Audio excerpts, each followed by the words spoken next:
মুরাদনগর মাহফিল গেছি পরে হুজুর আগে খাইয়ালো। আমি আনো কি কি ব্যবস্থা করছো আনো, দেখি যে ট্যাংরা মাছ, শিং মাছ এটা শুনছে। আমার পিএসএ কইছে হুজুর গুড়া মাছ পছন্দ করে, দেশি মাছ। ট্যাংরা মাছ আনছে, শিং মাছ আনছে, কই মাছ।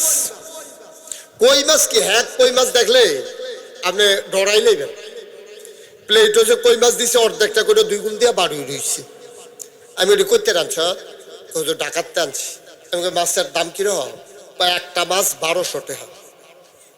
একটা মাছের দাম কত? আর ওহনের কথা না, আমি 5-6 বছর আগে একটা মাছের দাম কত রে? এবার বুঝো কই মাছটার সাইজ কিরকম। আমি একটা কই মাছ খাইয়া সেরা আমি গেলাম মাশাআল্লাহ মজা এতো দিছে না। আরেকটা বারো দোকানে কত মনে মনে কই হাদিয়া না দিল 2400 টাকা তো মাছ খেয়ে গেছি। ওই যে বেড়া কাজ দেয় হ্যাঁ বেড়াও কয় তুই সারাটা জীবন দলটা করছ, কি তার কইরা খাইবি? তোর এই বিরিজটা দিলাম, এটা কইরা খাইবি। তেহাতে বিরিজটা করে তো করতে গেতে তো চিন্তা করে আমারও তো আর বিরিজ দিত না 5 বছরের ভিতরে। এইটার তেজ এটা উফুরে এইটা তো বাগটাক করে আমি কোনো মতো চললে ফিরে খাওয়ান লাগবো।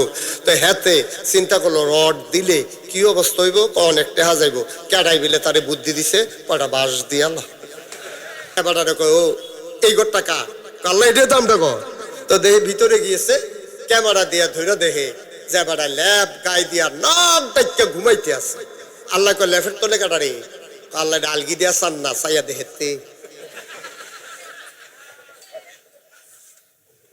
কি রে তুই বলে নামাজ পড়ছ ল্যাফের তলে তুই ঘুমাইতেছ।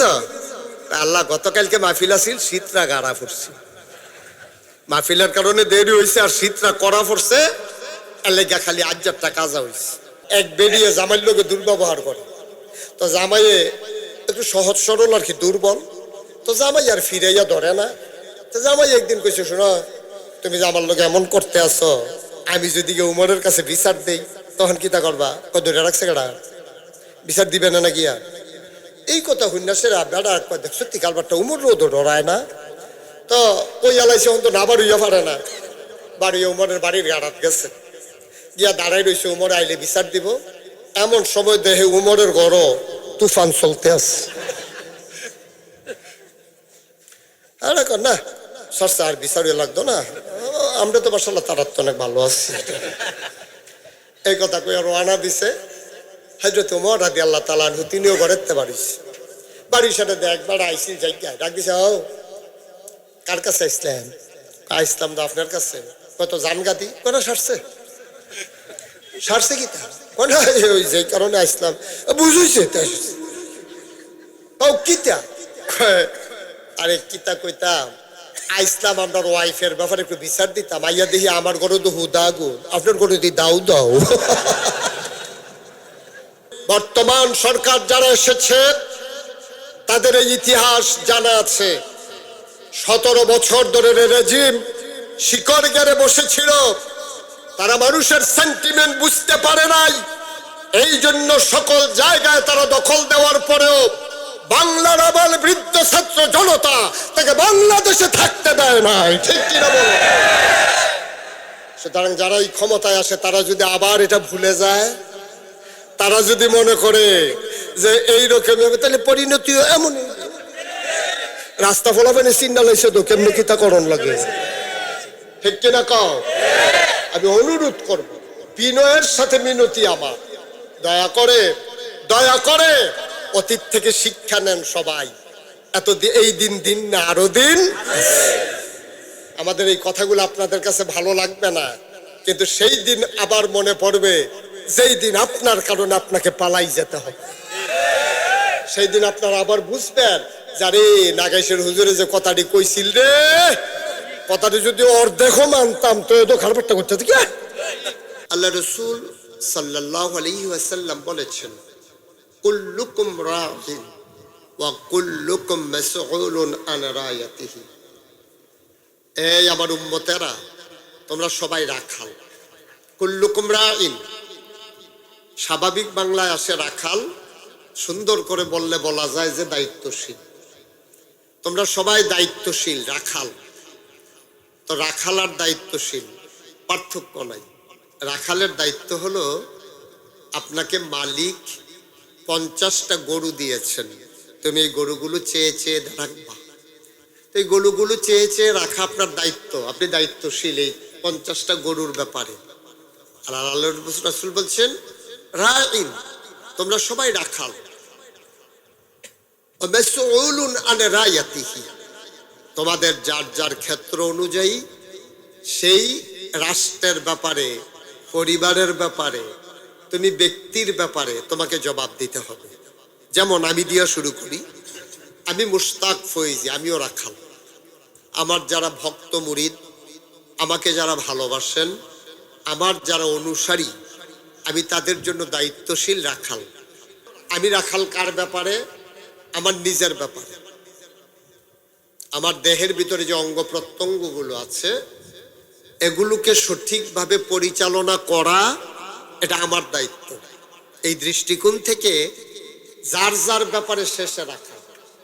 আপনি হাত দিয়া অজু করবেন নাকি হাত দিয়া চুরি করবেন, এটা আপনাকে ওন ডিসিশন, এটা আপনার সিদ্ধান্ত। আপনি কি হাত দিয়া চুরি করবেন নাকি হাত দিয়ে আপনি অজু করবেন?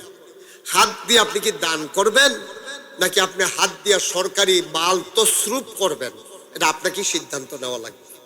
আপনি চোখ দিয়া কোরআনুল কারীমের দিকে তাকাইয়া তাকাইয়া পড়বেন নাকি চোখ দিয়ে আপনি সিনেমা দেখবেন, অশ্লীল নৃত্য দেখবেন, গান বাজনা দেখবেন, এটা আপনার সিদ্ধান্ত। পা দিয়া আপনি কি হেঁটে হেঁটে মসজিদে যাবেন নাকি পা দিয়ে হেঁটে হেঁটে আপনি চুরির জায়গায় যাবেন, গানের জায়গায় যাবেন, এটা আপনাকেই সিদ্ধান্ত নিতে হবে। মন দিয়ে আপনি কি ভালো কথা ভাববেন নাকি নানান গুনার কথা চিন্তা করবেন, এটা আপনারই সিদ্ধান্ত। এজন্যে আপনার ব্যাপারে আপনি রাখাল। চোখকে জায়গা মতো ব্যবহার করা, মুখকে সঠিকভাবে ব্যবহার করা, কান ঠিক মতো ব্যবহার করা, হাত হাতের কাজে লাগানো, চোখ চোখের কাজে লাগানো, পা পায়ের কাজে লাগানো, এটা আপনার দায়িত্ব।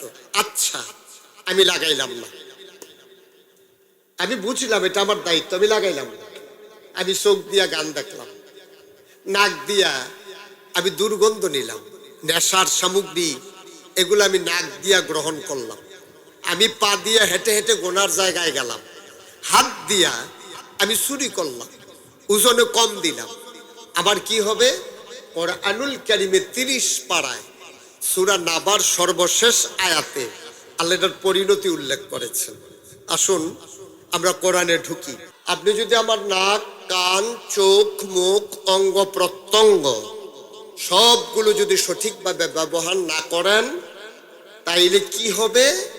কোরআনুল কারীমে 30 পারায় সর্বশেষ প্রথম সূরা নাবা, এটার ভিতর আল্লাহ আয়াত নাজিল করে দিয়েছেন। আমরা কোরআনে ঢোকার আগে বারদুদ শয়তান থেকে ফানা হয়েছে, যিনি রহমান যিনি রাহিম তার নামে চলেন শুরু করি, সবাই পড়ি। আউযু বিল্লাহি মিনাশ শাইতানির রাজিম। বিসমিল্লাহির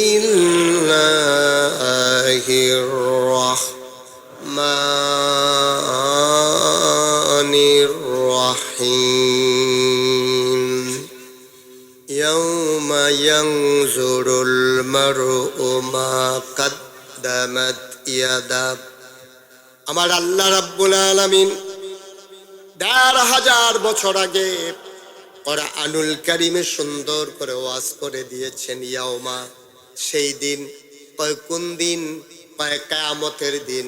ইয়ানজুরুল মার'উ, প্রতিটি মানুষ দেখবে, মা কাদ্দামাত, এই দুনিয়াতে সে যা করেছে সব কিছু আমল নামা তার হাতে দিয়ে দেওয়া হবে।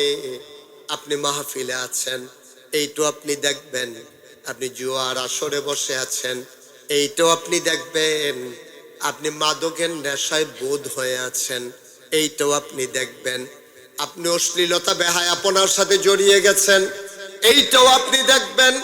ইয়ানজুরুল মার'উ মা কাদ্দামাত ইয়াদাহু, প্রতিটি মানুষ সব দেখবে তার জীবনে সে যা করেছে। আল্লাহ যখন আমল নামাটা হাতে দেবেন, বান্দা তাকায়া তাকায়া দেখবে এই মানুষটা যা করেছে সব তার হাতের ভিতরে দেখা যায়। সে তাকায়া দেখবে কোন দিন চুরি করেছে, কোন দিন ডাকাতি করেছে, কোন দিন কার উপরে জুলুম করেছে। কোনো কিছু গোপন থাকবে না, সব কিছু মানুষ দেখে ফেলবে। সেই দিন অস্বীকার করার কোনো উপায় থাকবে না, সব আপনি দেখবেন। এখন যদি আপনাকে জিজ্ঞেস করি 30 বছর আগে আপনি কি করেছিলেন মনে আছে? আপনি বলবেন জি না হুজুর মনে নাই। কিন্তু যদি আমি মনে করাই দেই মনে নাই, 30 বছর আগে আপনি এইটা পড়তেন, তখন একদিন আপনি ওই গাছের আম পেড়ে খাইছিলেন। ওই গাছটা স্কুলের কোনায় যে আম ছিল সেখান থেকে আপনি পাইড়া খাইছিলেন। তারপরে স্যারে আপনাকে পিটাইছিল, মনে হয়েছে? হ্যাঁ, এই স্যারে খুব কড়া আছে।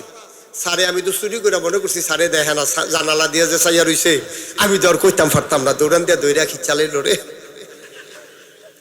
30 বছর আগের কথা মনে করাই দেওয়াতে আপনার একেবারে সবগুলা লাইন হুবহু মনে পড়তে আছে। তো যখন কিয়ামতের ময়দানে উঠবেন তখন আল্লাহ টোটাল আমল নামাটা আপনার হাতে দেবেন। দেওয়ার পরে আপনি দেখবেন কোন সময় নামাজ ছাড়ছেন, কোন সময় রোজা ভাঙছেন, হজ ফরজ হইছে করেন নাই, মানুষের উপরে জুলুম করেছেন, অন্যায় করছেন, অবিচার করছেন, সব দেখা যায়। এখন তো স্বীকার করার কোনো জু নাই। আল্লাহ বলবেন এই নামাজ পড়ছিলা? তখন সে মিথ্যা কথা বলতে চাইবে, জি আল্লাহ পড়ছিলাম। তো পড়ছিলা? কহ আমল নামায় তো নামাজ দেখি না। আল্লাহ ফেরেশতা বোধহয় লেখা নাই। কেন লিখবে না? ঠিক আছে, ফেরেশতা যদি না লেখে সচিত্র প্রতিবেদন, ফেরেশতাকে ডেকে বলবে এই ভিডিও ক্যাসেটটা ছেড়ে দেবে। আবার যখন ভিডিও ক্যাসেট ছেড়ে দেবে, এখন ফেরেশতা ক্যামেরা লই আগাইতে আছে। এই রাস্তার মোর্চাটা কখনো ওইটা আমরা রাজা মেহার স্কুলের এই পশ্চিম দক্ষিণ কোনারা এখান রাস্তার একটা বাঁক লইছে। তা আফগান এই তো মাসাল্লাহ ওই যে হে ভাই সাহেবের দোকানটা, আরেকটু আফগান আগে থেকে তো এটা কি আমরা বাড়ির গেটটা, কত ভিতরে ঢুকি তো ঢুকছে, ঢুকে সেটা দেখে ফজরের আজান হইতে আছে, সব শোনা যায়। এবার ও এই ঘরটা কার? আল্লাহ এটা দাম দেখো। তো দেখে ভিতরে গিয়েছে, ক্যামেরা দিয়া ধরে দেখে যে এবার ল্যাব গায়ে দিয়া নাক ডাইকা ঘুমাইতে আছে। আল্লাহ কয় ল্যাফের তোলে কাটারে? আল্লাহ আলগি দিয়া চান না, চাইয়া দেখতে কি রে তুই বলে নামাজ পড়ছ, ল্যাফের তোলে তুই ঘুমাইতেছ? আল্লাহ গতকালকে মাহফিল আছিল, শীতরা গাড়া পড়ছে, মাহফিলের কারণে দেরি হয়েছে আর শীতরা কড়া পড়ছে, এলাকা খালি আজ্জারটা কাজা হয়েছে। ভাই কোনো কিছু আপনি গোপন করতে পারবেন না, লুকানোর কোনো ক্ষমতা নাই, সব কিছু আপনার চোখের সামনে ভেসে উঠবে। সেই দিন আপনি কি বলবেন? আল্লাহ এটাও বলে দিয়েছে, ইয়াকুলুল কাফিরু, কাফের তখন চিৎকার করে বলবে ইয়া লাইতানি, হায় আফসোস, হায় আফসোস, কুনতু তুরাবা, আমি যদি মাটি হয়ে যেতাম। আচ্ছা মাটি হতে চাইবে কেন? এটার ব্যাখ্যায় মুফাসসিরিনে কেরাম বলেন, আল্লাহ তাবারক ওয়া তাআলা এই মানুষের বিচার করার আগে সকল জীবজন্তু জানোয়ারের বিচার করবে। গরুদেরকে বলবেন এই গরুরা দাঁড়াও, ছাগল দাঁড়াও, এই তোমাদের কারো কোনো অভিযোগ আছে? গরু একেবারে আড্ডি বারুইন্ডা, এটা কেউ আল্লাহ আমার একটা বিচার আছে। কয় কি? কয় হেবাড়া এই মুদিমালের দোহান আছিল, হেবাড়া শখ কইরা একটা বেরেশ গরু ফালতো, তো এবার আর ভুসি টুসি যেটি উফুরতান না খাওয়াইতো, রাপ খাওয়াইতো, এবার আবার বেরেশ গরুটার শিং দি চক্কাই রাখতো। এমনি বেরেশ গরু আবার রাখছে শিং চক্কাইয়া। আর আমার মালিক আছিল রিক্সাওয়ালা, গরিব মানুষ, আমার কোনো মতে এই যে দীর্ঘা দিয়া রাখতো সহালে, আর সন্ধ্যার পরে নিয়ে নিত, দুগলা ফ্যান ট্যান থাকলে দিত, আর না হইলে আমি কোনো মতে বাচ্চা আসলাম, এটা আসিল মোটা তাজা, এটারে মা ডোয়ান্না যখন দিত আইয়ে এটা আমার একটা গুতা দিত, আমি চাইয়া থাকতাম, ফেল করে কানতাম, আমার চামড়া কতবার এটা এড়াই লাইছে, আমার ধর এই ক্ষমতা নাই ফিরাইয়া দেওয়া না, এই বিচারটা আপনি কইরা দিবেন। সুবহানাল্লাহ বলবেন না? আল্লাহ বলবেন ওকে ফাইন, এবারে মোটা গরু তুমি চিকন হয়ে যাও, চিকন গরু তুমি মোটা হয়ে যাও। ওই মাত্রা মার্কা রিক্সাওয়ালার গরুটা এটা মোটা হয়ে যাবে, আর যেটা মোটা গরু এটা আল্লাহ চিকন বানাই দিব। এই মাত্রা মার্কা গরুটা উফের শিংগুলো চক্কা চক কইব, আল্লাহ কইব তোরে যতটা গুতা দিছে এতটা গুতা দে এখন হাতে চাইয়া রয়েছে এখন তো গুতা খাওয়ান লাগবো তো কতক্ষণ গুতাই সেটা মেহনত হয়ে গেছে গা কাল্লা সবজি দিয়ে সারছি না তারপরও একটা হইছে মোটামুটি একটা ইয়ে হয়েছে এবার আল্লাহ বলবেন সারছে তোমাদের আর কারো কোনো বিচার আছে তো সব গরুরা বলবে জি না আল্লাহ আল্লাহ বলবেন কুনু তুরাবা সব জন্তু জানোয়ার মাটি হয়ে যাও এটাই তোমাদের বিচার মাটি হয়ে যাও সব সব মাটি হয়ে যাবে এখন কাফের যে তে তো দেখবো নমুনা খারাপ গরুরে তো মাটি বানাইলেছে আমারও কি চালাইবো ওহন কিতা করো তখন এই গরু যে মাটি হইব এটা দেখছে দেখা সেটা কাফেরারা চিন্তা চিৎকার করে বলবে ইয়া লাইতানি হায় আফসোস হুমতু তুরাবা ওই গরুর মতো আমিও যদি মাটি হয়ে যেতাম তাইলে কতই না ভালো ছিল আল্লাহ বলবেন না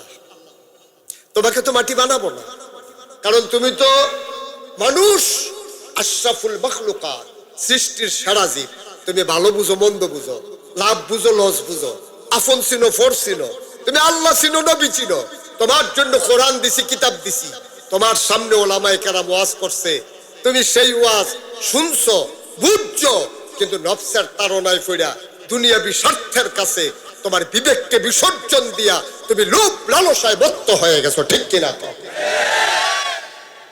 যে গোনা করে তে যে বুঝে না গোনা করলে গোনা হয় এটা কোনো বিষয়টা এমন না তেও বুঝে একটা সুর পৃথিবীতে পাইবে যে চুরি যে খারাপ এটাতে বুঝে না চুরি খারাপ বুঝছে তো তে চুরি করে সুদ খাওন খারাপ এটা বুঝে না কারা একজন এটা লেগে টাইটেল ফাঁস করন লাগতো না এটা লেগে কোনো ফিসা বুঝুর অন লাগতো না সুদ খাওন যে হারাম এটা হগলে বুঝে চুরি করন যে হারাম এটা হগলে বুঝে রাস্তার গম খাওয়ান ভগিন্নি বেটির লেগে বিস্কুট আইছে এই বিস্কুট আমরা তারা খাইয়া বইয়া দিচ্ছি নাদান কি আর গাছ ধরে তবে রাস্তায় পিচ করলে একটা রাস্তা এমন ভাবে করা হয় আপনার তো শিডিউল জানেন না নিয়ম কানুন জানেন না রাস্তাটা যেই পরিকল্পনায় আসে আপনাদের হাই স্কুলের সামনে দিয়ে যে রাস্তাটা যায় এটা যদি কন্ট্রাক্টরে ঠিক মতো করে মিনিমাম 50 বছর এটা তো আদান লাগলো না কিন্তু আমরা যদি বছরটা ঘুরে না আবার উল্টাই জিজ্ঞায়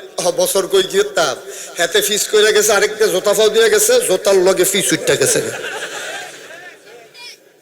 এই গজবটা আল্লাহ বাঁচাইবো কেমনে আমরা ধ্বংস আমরা করতে আছি ও একটা সরকার একটা রাস্তার ভিতরে কি 2 দিন পরে পরে বরাদ্দ দেওয়া সম্ভব বাংলাদেশে কি আপনার রাস্তাটা আছে আরো রাস্তা নাই তো একটা রাস্তা যদি বারবার বরাদ্দ দেওয়া লাগে কন্ট্রাক্টরে যদি চুরি করে খাইয়া বইয়া থাকে তো আমরা আপনার ফরক কফাল ছাড়ার উপায় কি আমি অনেক বছর আগে ইন্ডিয়াতে এখন তো আর ইন্ডিয়া যাইতাম পারি না ইন্ডিয়াতে মাহফিলে গেছিলাম গিয়ে দিই বাঁশঝাড়ের তলে দিয়া ফিস করা রাস্তা এমন সুন্দর রাস্তা একটা কোনো উডুন্ডা নাই বাঁশঝাড়ের তলে দিয়া শ্যাওলা ফেরা রয়েছে গাড়ি ঘোড়া চলে না আমি জি গেলাম ভাই এত সিফার বিদ্যা ফাঁকা রাস্তা এটা হয়েছে কয় বছর ও হুজুর 15 বছর হয়েছে সত্য আমি নিজের চোখে দেখে আসছি আপনি বিশ্বাস করেন 15 বছর হয়েছে রাস্তাটা করছে মনে হয় যেন 1 সপ্তাহ হয়েছে না রাস্তাটা যে করছে এত সুন্দর করে করছে ওইখানে তারা সুন্দর করে করে আর আমরা কাজ করণের আগে ওই যে বেড়ায় কাজ দেয় হ্যাঁ বেড়াও কয় তুই সারাটা জীবন দলটা করছ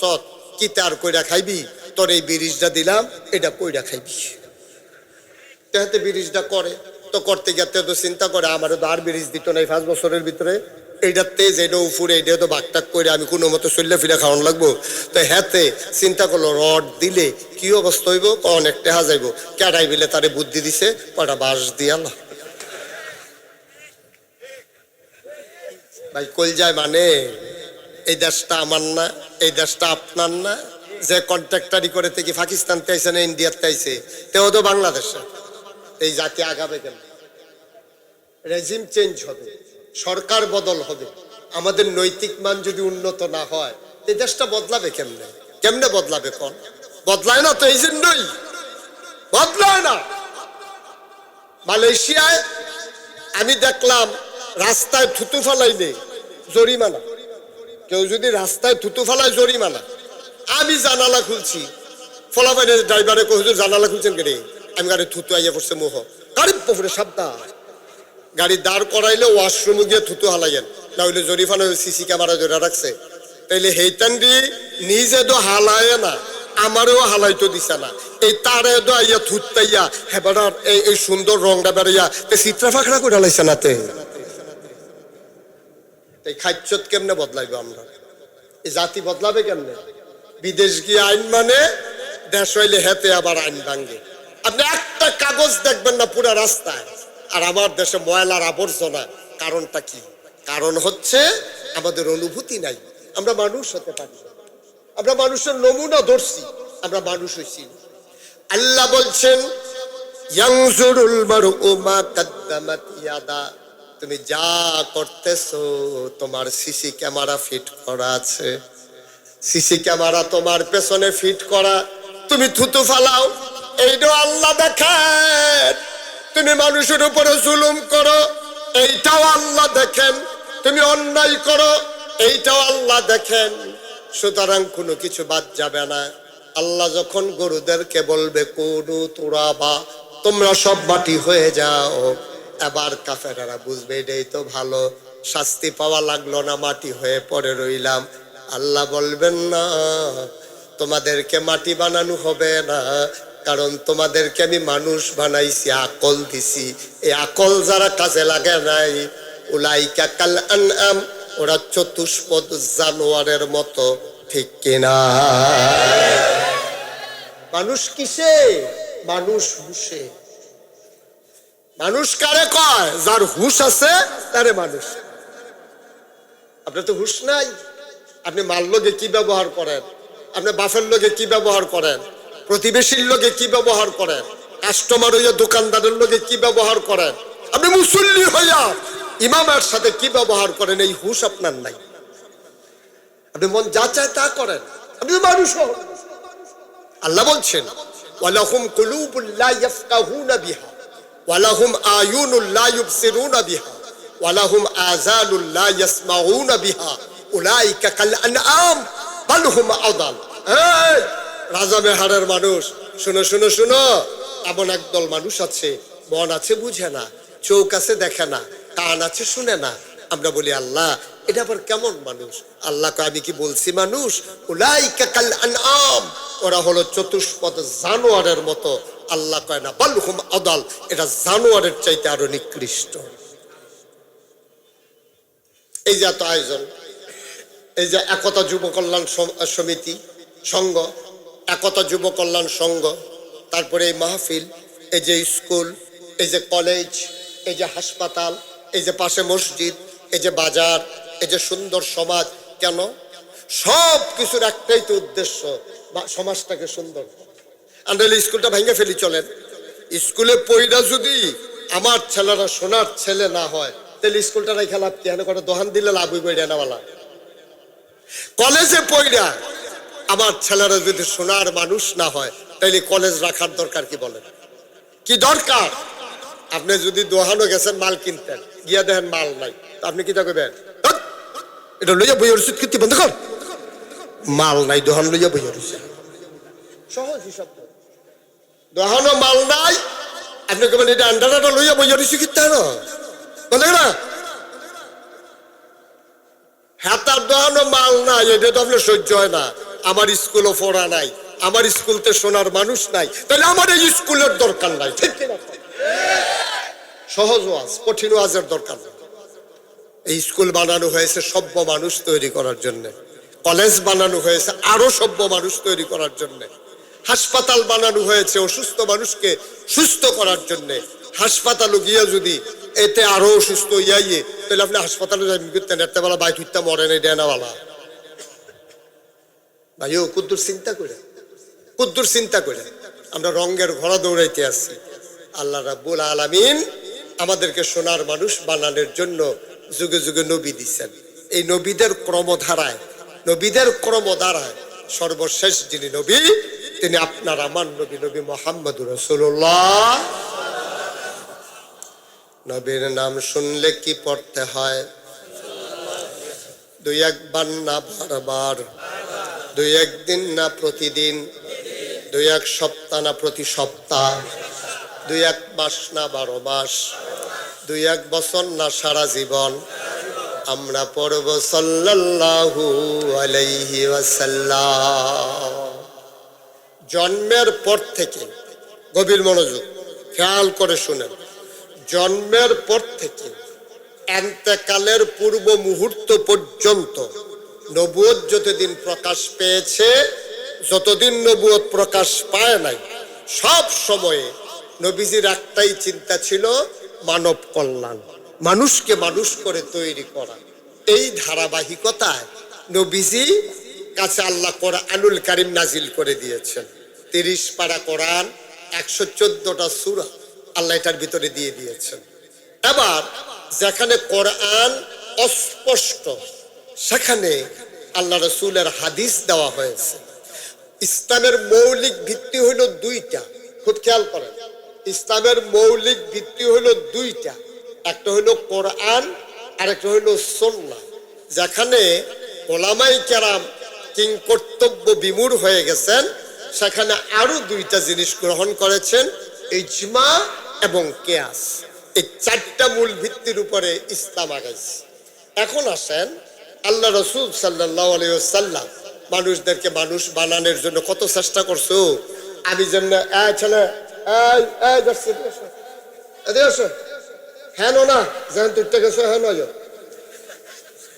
মাইক না তো মনে করছো অন্য হুজুর।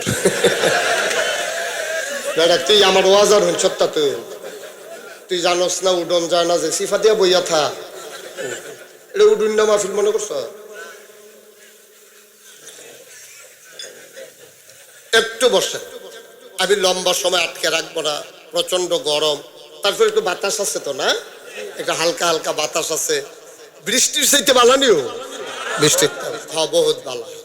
তা আবার আমরা আসল কথার জায়গায় যেটা আমি কইতাম ইসলাম। কারণ আমি যেমন আপনারা বুঝাইতে আছি, সবগুলা কথাগুলো আপনার ভাল লাগতো না। আপনার যেই রোগ আছে, আমি যদি সেই রোগ ডানতা যে ওষুধ দেই, আপনি মনে মনে কইবেন হুজুরে আমারই কইতে আছে। আসলে অক্ষর আল্লাহ সাক্ষী, আমি কেউরে কইতাছি না। তাইও আমার টার্গেট না, আমরা সবাই মিল্লা আমরা সমাজ দ্বারা বদলাইতাম চাই, সোনার মানুষ হইতাম চাই। তো নবীজি এমনি একদিন সবাই লইয়া বইছে, অনেক সাহাবা নবীর সামনে আছে, খুব খেয়াল। নবীর সামনে অনেকে বৈশা রইছে। নবীজি বললেন, এই তোমরা যারা আছো, এখন আমি কি তোমাদেরকে এমন 3টা গুনার কথা বলবো, যেই গুনাহগুলা সবচেয়ে বড় গুনাহ, আমি কি এরকম 3টা গুনার কথা তোমাদেরকে বলে দেব? সাহাবারা কয়, ইয়া রাসূলুল্লাহ আপনি না কইলেন আমরা গুনাহ ফামু কই, এটা যে গুনাহ আমরা জানবো কেমনে, আপনি একটু দয়া করে বলে দেন কি কি গুনাহ যেটা আমাদেরকে সর্বনাশ করে দেয়। তা আজকে আমি তোমাদেরকে 3টা গুনার কথা বলবো। কয়টা কথা কন? কয়টা? তারে জিগান কয়টা? মনোযোগ দিয়া, খরগোশের মতো কান খাড়া কইরা, মাছের মতো নিষ্পলক নয়নে শুধু আমার দিকে চাইয়া থাকবেন। আমরা মূল কথায় ঢুকে গেছি। কয়টা গোনা? কেউ উঠেন না, দয়া করে কেউ উঠেন না, একটু শুনে যান। গতকালকে এখানে মাহফিল ছিল, আগামীকালকে মাহফিল হবে, তো কোন আশায় যাইতে আছেন? এমন যদি হইতো যে আগামীকালকে মাহফিল হইব, আজ চলো যাই যাই কালকে আওয়াজ শুনাম, এই লাইন নাই তো, শুনলে আজ জোটে শুনন লাগবে। কয়টা না? সবাই কয় না, কয়টা? মঞ্চে যারা আছে তারা না কইলেও সর্ব, তারা যে বইয়া রইছে এটাই তো বেশি কেন, তারা বালিশ ফানা এই জায়গাত বইয়া রইছে। হ্যাঁ আওয়াজ করে কয়েন কয়টা? তারা তো নিয়ম জানে না। আমি কিন্তু অনেক মাহফিল মঞ্চ বইয়া কথা কয় না কেড়ে, তারারে নামাইয়া নিচের থেকে কইনা তুলি। আপনারা কি থাকবেন না নামবা যাবেন গা, এটা আওয়াজের উপরে নির্ভর করব।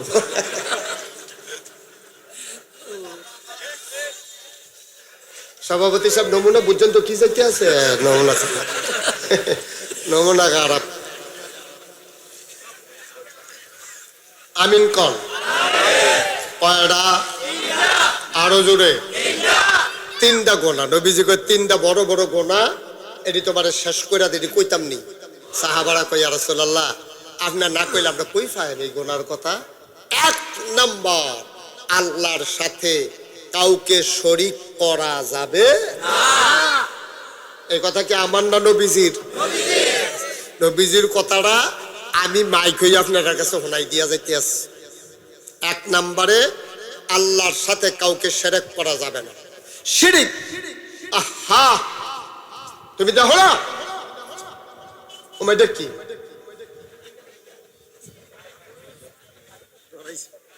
কথা বলো না বাবা, এই ছেলে। এক নম্বরের শিরিক। শিরক কারে কয় এটা আমাদের দেশে অনেকে বুঝে না। শিরিক দুই প্রকার, একটা হলো শিরকে জালি, আরেকটা হলো শিরকে খফি। একটা হলো বড় শিরিক, আরেকটা হলো ছোট শিরিক। আচ্ছা, বড় শিরিক কোনটা এটা আগে কই। যেমন ফিরের ফাও গিয়া সাজদা দাও, নাউজুবিল্লাহ কইতেন না? মাজারু গিয়া সাজদা দাও, এটা হলো বড় শিরিক। যেমন আমি আসার পরে আপনারা রাজা মেহারের কেউ কইলেন, হুজুর আপনি তো ফিসাব মানুষ, আপনার কাছে আমি মুড়ি দিতাম চাই। তাই মনে করলাম আচ্ছা ওই তো চাই যখন বানাই দিই না, এবারে মুড়ি বানাইলাম। বানানোর পরে সহজ সরল মানুষ আর কি, এবারে মুড়ি দিয়ে সেটা কইতে আছে, হুজুর আমি আর অহন কোনো কিছু বুঝি না, আপনি আমার আল্লাহ, আপনি আমার নবী, আপনি আমার কোরআন, আপনি আমার সব, আপনি যেমনি কইবেন এমনি আছি, এর বাইরে আমার আর কোনো কিছুর দরকার নাই। আর আস্তে কর নাউজুবিল্লাহ। এই কথা যে কইব লগে লগে তে কি ইমানদার না বেঈমান, তে কি মুসলমান না কাফের? লগে লগে মুশরিক হয়ে গেছে, লগে লগে মুশরিক। যে হুজুর আপনি আমার আল্লাহ, আপনি আমার নবী, আপনি আমার কিতাব, এই কথা কোয়ার কারণে তে লগে লগে মুশরিক হয়ে গেছে, তে ইসলামের ভিতরে আন নাই। এটা একটা বড় গোনার কথা, কোনো বড় শিরক। আচ্ছা সিহন ছোট শিরক কিতা? আপনি বাজারও আটতে আছেন, আমরা আবুল কালাম আজাদ ভাই উনি আইসে ডাহাতে, তো ডাহাতে দেখে আপনারা দেখে কয় তোমার নাম কি? আমার চিনছেন না, আমি উত্তর হানিফে না। কহ তুমি হানিফে? কহ তো তোমার আব্বা রে, আমরা এক লগে চলছি, তোমার আব্বা শরীর কেমন? কয় না চাচা শরীর খুব খারাপ। কয় কি বেশি খারাপ? খারাপ কিতা? এটা রুগী কি মানুষ বাঁচেনি? ক্যান্সার, ক্যান্সার হয়েছে তো আব্বা। কেউ রে কইছি না, আপনারে কইলাম। আব্বা কত মাশাআল্লাহ হনো আছে, থাকলো নয়। ওই একটা ডাক্তার এসে ডাহাতে, আর এবারে দুইটা ফাইল দিছে। এই ফাইলটি খাওয়ার কারণে ফাইলটি ঠেলায় ওহনো খেরাত করছে। তাহলে কি ফাইলে রাখছে না আল্লাহ রাখছে? তো কথাটা কেমনে কন আছিল? কথাটা কন আছিল চাচা আব্বার কথা জিজ্ঞেসেন, আব্বার শরীর অনেক খারাপ, ক্যান্সার হইয়া রয়েছে। তো আব্বাই তো বাঁচত না মনে করছিলাম, আল্লাহ দয়া কইরা আমরা এতিম বানাইছে না। ডাহাত একটা ডাক্তার এসান দি না, এবারে নিনে দিয়ে হাইলাম পরে এবারে দুইটা ফাইল দিছে। মাশাআল্লাহ করে রুকান্তা যে ওষুধরা পড়ছে, এই ওষুধটি খাওয়ানোর পরে থেকে আল্লাহ মায়া কইরা আমরা আব্বার হনের লেগিয়া ওহনো আব্বারে আল্লাহ দিয়া গেছে। সুবহানাল্লাহ কইতেন না? এই দুইটা কথার মধ্যে পার্থক্য আছে নাকি নাই? এটা হলো শিরকে খফি। এই দুই প্রকারের শিরকে খারাপ। এটা কোন যেত? আমরা দেশ মানুষ, অধিকাংশ মানুষ ইবাদত বন্দিগি বিনাশ হইব এই শিরকের কারণে। তারা মাহফিলও আইয়ে, মসজিদেও যায়, আবার গানও যায়, বাজারও যায়, ঠিক কিনা কোন? এই কারণে আমার দেশের অধিকাংশ মানুষ বরবাদ হয়ে যাবে। আল্লাহর হস্তে আমি আপনার শত্রু নাও, আমি মুশতাক ফয়েজি, আমি আপনার শত্রু না। আমার বাড়িও কুমিল্লা, আপনারা বাড়িও কুমিল্লা, আমি আপনার কলজার মানুষ, আপনারা আমার কলজার মানুষ। দয়া করে, দয়া করে আল্লাহর হস্তে আল্লাহর সাথে কাউকে অংশ দেওয়া যাবে। তাহলে আমরা ইবাদত করব কার? চাইবো কার কাছে?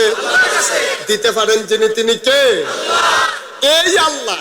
কোরআন শরীফে একটা সূরা দিছে, সূরার নাম লোকমান। এই সূরা লোকমান, যিনি এই যার নামে সূরা রয়েছে, ওনার নাম ছিল হযরত লোকমান। উনি কি নবী নাকি ওলি, এটা নিয়ে দ্বিমত আছে। সবাই মিল্লা এক হয়ে গেছে, কয় না উনি নবী না, উনি আল্লাহর ওলি। ওনারে আল্লাহ অনেক জ্ঞান দিছিল। সুবহানাল্লাহ কইতেন না? কিরকম জ্ঞান দিছে শুনেন। একদিন লোকমান আল্লাহ ডাক ডাকায়, এ লোকমান, কয় জি আল্লাহ, আমার কাছে দুইটা দামি জিনিস আছে রে, তুই কোনটা নিবি? সুবহানাল্লাহ কইতেন না? কেডা কয়? কারে কয়? আপনারা তো কইতেন পারছেন কারে কয়। দাউদ কান্দে মাহফিল আমি যখন জিজ্ঞেসি কারে কয়, তারা কয় আমরা কি হ্যাঁ না আসলাম, আমরা কেমন কয় কারে কয়। তাহলে বলে বোঝা গেল রাজা মেহেরের তারা অনেক সচেতন। মাশাআল্লাহ, আমিন কইতেন না? তো লোকমান আল্লাহ ডাক দেয়া করলো, খুব খেয়াল করেন, আমরা আসল কথা তাই ভিক্ষা জাগিতেছি। লোকমান আল্লাহ ডাক দেয়া করলো, লোকমান আমার কাছে দুইটা দামি জিনিস আছে রে। কয়টা? কয়টা? তুই কোনটা নিবি? তো লোকমান বুদ্ধিমান মানুষ তো, আফে তাফে কই না তো, আমরা হইলে তো কইলাম দেন দুটাতে কুদ্দুর কুদ্দুর দিয়েন। আপনার কাছে কি আর কম আসেনি, দিয়েন। লোকমান আল্লাহ আপনার যে দুইটা দামি জিনিস আগে কুদ্দুর কোন লাগবো, জিনিসটির নাম কিটা? আমি আর আগে কইতাম পারতাম না। আল্লাহ আরে দুইটা জিনিসের একটার নাম হলো নবুয়ত, আরেকটার নাম হলো হিকমত। আমি হয় কেউ দয়া করে নবী বানাই, আর না হইলো কেউ বুদ্ধি দেই। তুই কি নবী হইবি না বুদ্ধি নিবি? সুবহানাল্লাহ কইতেন না? লোকমান আল্লাহ এটা বুঝা কোন লাগবে। একদিন চিন্তা করিয়া আল্লাহটা ডাক দেখ, আল্লাহ আপনি যে জিজ্ঞাসলেন দুইটার ভিতরে কোনটা নেন, ঠিক করছি। কয় কোনটা নিবি? কয় আল্লাহ আমি নবী হইতাম না, আমি নবী হইতাম না। কই কি রে? এর আগে যারা নবী হইছে তার জীবন সম্পর্কে আমি কিছু জানছি, হুশ নাই। যারা নবী হইছে একজনের হুশ নাই। নূহ নবীরে তো আল্লাহ তুমি যে দমক দিস্তা, দমকটা মনে হইলো আমার বেড়ায় নাই সিফাতি আল্লাহ। কই কবে কি দমক দিস্তা? তুমি নূহ নবীরে কইলা না, নূহ ও নূহ, যারা তোরে মানে না নামেন না থাকুক, দেম একটা শাস্তি যে দেম, একটা সুবা যে দেম রে, ভুটভুটি চড়াইয়া তুই একটা নৌকা বানা। তুমি যে নূহ নবীরে নৌকা বানাইতো কইলা, নূহ নবী নৌকা বানাইলো। নৌকা বানানোর পরে বৃষ্টি শুরু হইলো। তুমি আল্লাহ ডাক দিয়া কইলা যে নূহ, তোমারে যারা নবী মানে, আমারে যারা আল্লাহ মানে, তারারে নৌকা উঠাও। আমি তো তারারে লইছি, এখন আমার ফুতে কেন আনে, আমার তো আল্লাহ মানে না, তো তারে ধর তুলতাম পারছি না। তো তুমি কইছ যারা আমারে আল্লাহ মানে না, তোমার যত আফন হোক তারে কিন্তু নৌকার তুলন যেত না। আমিও তো লইছি না। এখন বৃষ্টি যখন শুরু হয়েছে, বৃষ্টির আগে তারা হাসাহাসি করছে। এই হুগনার ভিতরে ক্যান্টনমেন্ট এলাকা, হাতে কি তো নৌকা বানায়, এখন জীবনে কি ফানি উঠছে ক্যান্টনমেন্ট, এটা ওসা জায়গা, এখনো নৌকা বানায় খেত। যখন বৃষ্টি হওয়া শুরু হয়েছে, একাধারে বৃষ্টি হয়েছে দিন রাত মিলে 40 দিন। কয়দিন? কথা কানা কয়দিন? বৃষ্টি হইতে হইতে হইতে হইতে হইতে হইতে হইতে পুকুর বসছে, খাল বসছে, নদী বসছে, রাস্তা ডুবছে, বাড়ি ডুবছে, গাছের মাথা ডুবছে, টিনের চালো পানি উঠছে, ডুবতে ডুবতে পাহাড় গুলা ডুবছে। পৃথিবীর ভিতরে 1 ইঞ্চি জায়গা ছিল না যেই জায়গায় পানি ছিল না। সুবহানাল্লাহ বলবেন না? এখন শুধু আছে কি? এই নৌকা। মাশাআল্লাহ, কি আছে? এই নৌকা ছাড়া আর কিচ্ছু নাই, সব নৌকার ভিতরে উঠছে। এখন নূহ নবীর ফুত কি নাম না কেন, হেতে কি মুসলমান না কাফের? এখন এই নৌকার এই সাঁতরাইতে সাঁতরাইতে চারিগুল দিয়া পানি, কিন্তু যে দইরা বাঁচবো এরকম জায়গাও তো নাই। অহন কিতা কর, ডুবাইয়া ডুবাইয়া ফ্যাট ফুট ফুলাইয়া পানি মানি খাইয়া কোনো মতো নৌকাটার কাছে আইয়া আব্বা আব্বারা কইয়া সারে আবার তলফেরা জিজ্ঞায়। অনেক সময় বারোটা পর্যন্ত যায় না, পানি শৈল বার হয়ে গেছে তো, ফ্যাট ঠুল ঠুল হয়ে গেছে কত, কইয়া সারে আবার পানির তলে জিজ্ঞায়। আচ্ছা ও ফুত কাফের হোক আর মুসলমান হোক, কোন বাফের সামনে ফুতে যদি এমনি কান দে আর আত্রা বাড়াই দেয়, কোন বাফের ধরত মনো না কয়? হ্যাঁ নবী দেখে কি মায়া নাই? নূহ নবীর কল যারা মর্সা দিয়ে উঠছে, আরে তে আবার ফুতে রে, তে তো পানির নিচে ডুববা মরিয়া না যাবো গা। তখন এই নূহ নবীর মায়া লাগিয়া গেছে গা, মায়া লাগিয়া আল্লাহর কথা সাময়িক সামান্য সময়ের জন্য উনি এইটাতে মায়াটা বেশি গালে বয়ে গেছে। তখন উনি আত্রা বাড়াই দিয়া কয়, ইয়া বুনাইয়া, এই আমার কলজার টুকরা, আর না তুই আমার লোক উঠটালা রে না উঠটালা কইয়া আত্রা বাড়াই দিছে। আল্লাহ দেখেনিও ঘুমাইলেই সব, কাল লোক ওয়াজ করতে আসি, কথা না হইলো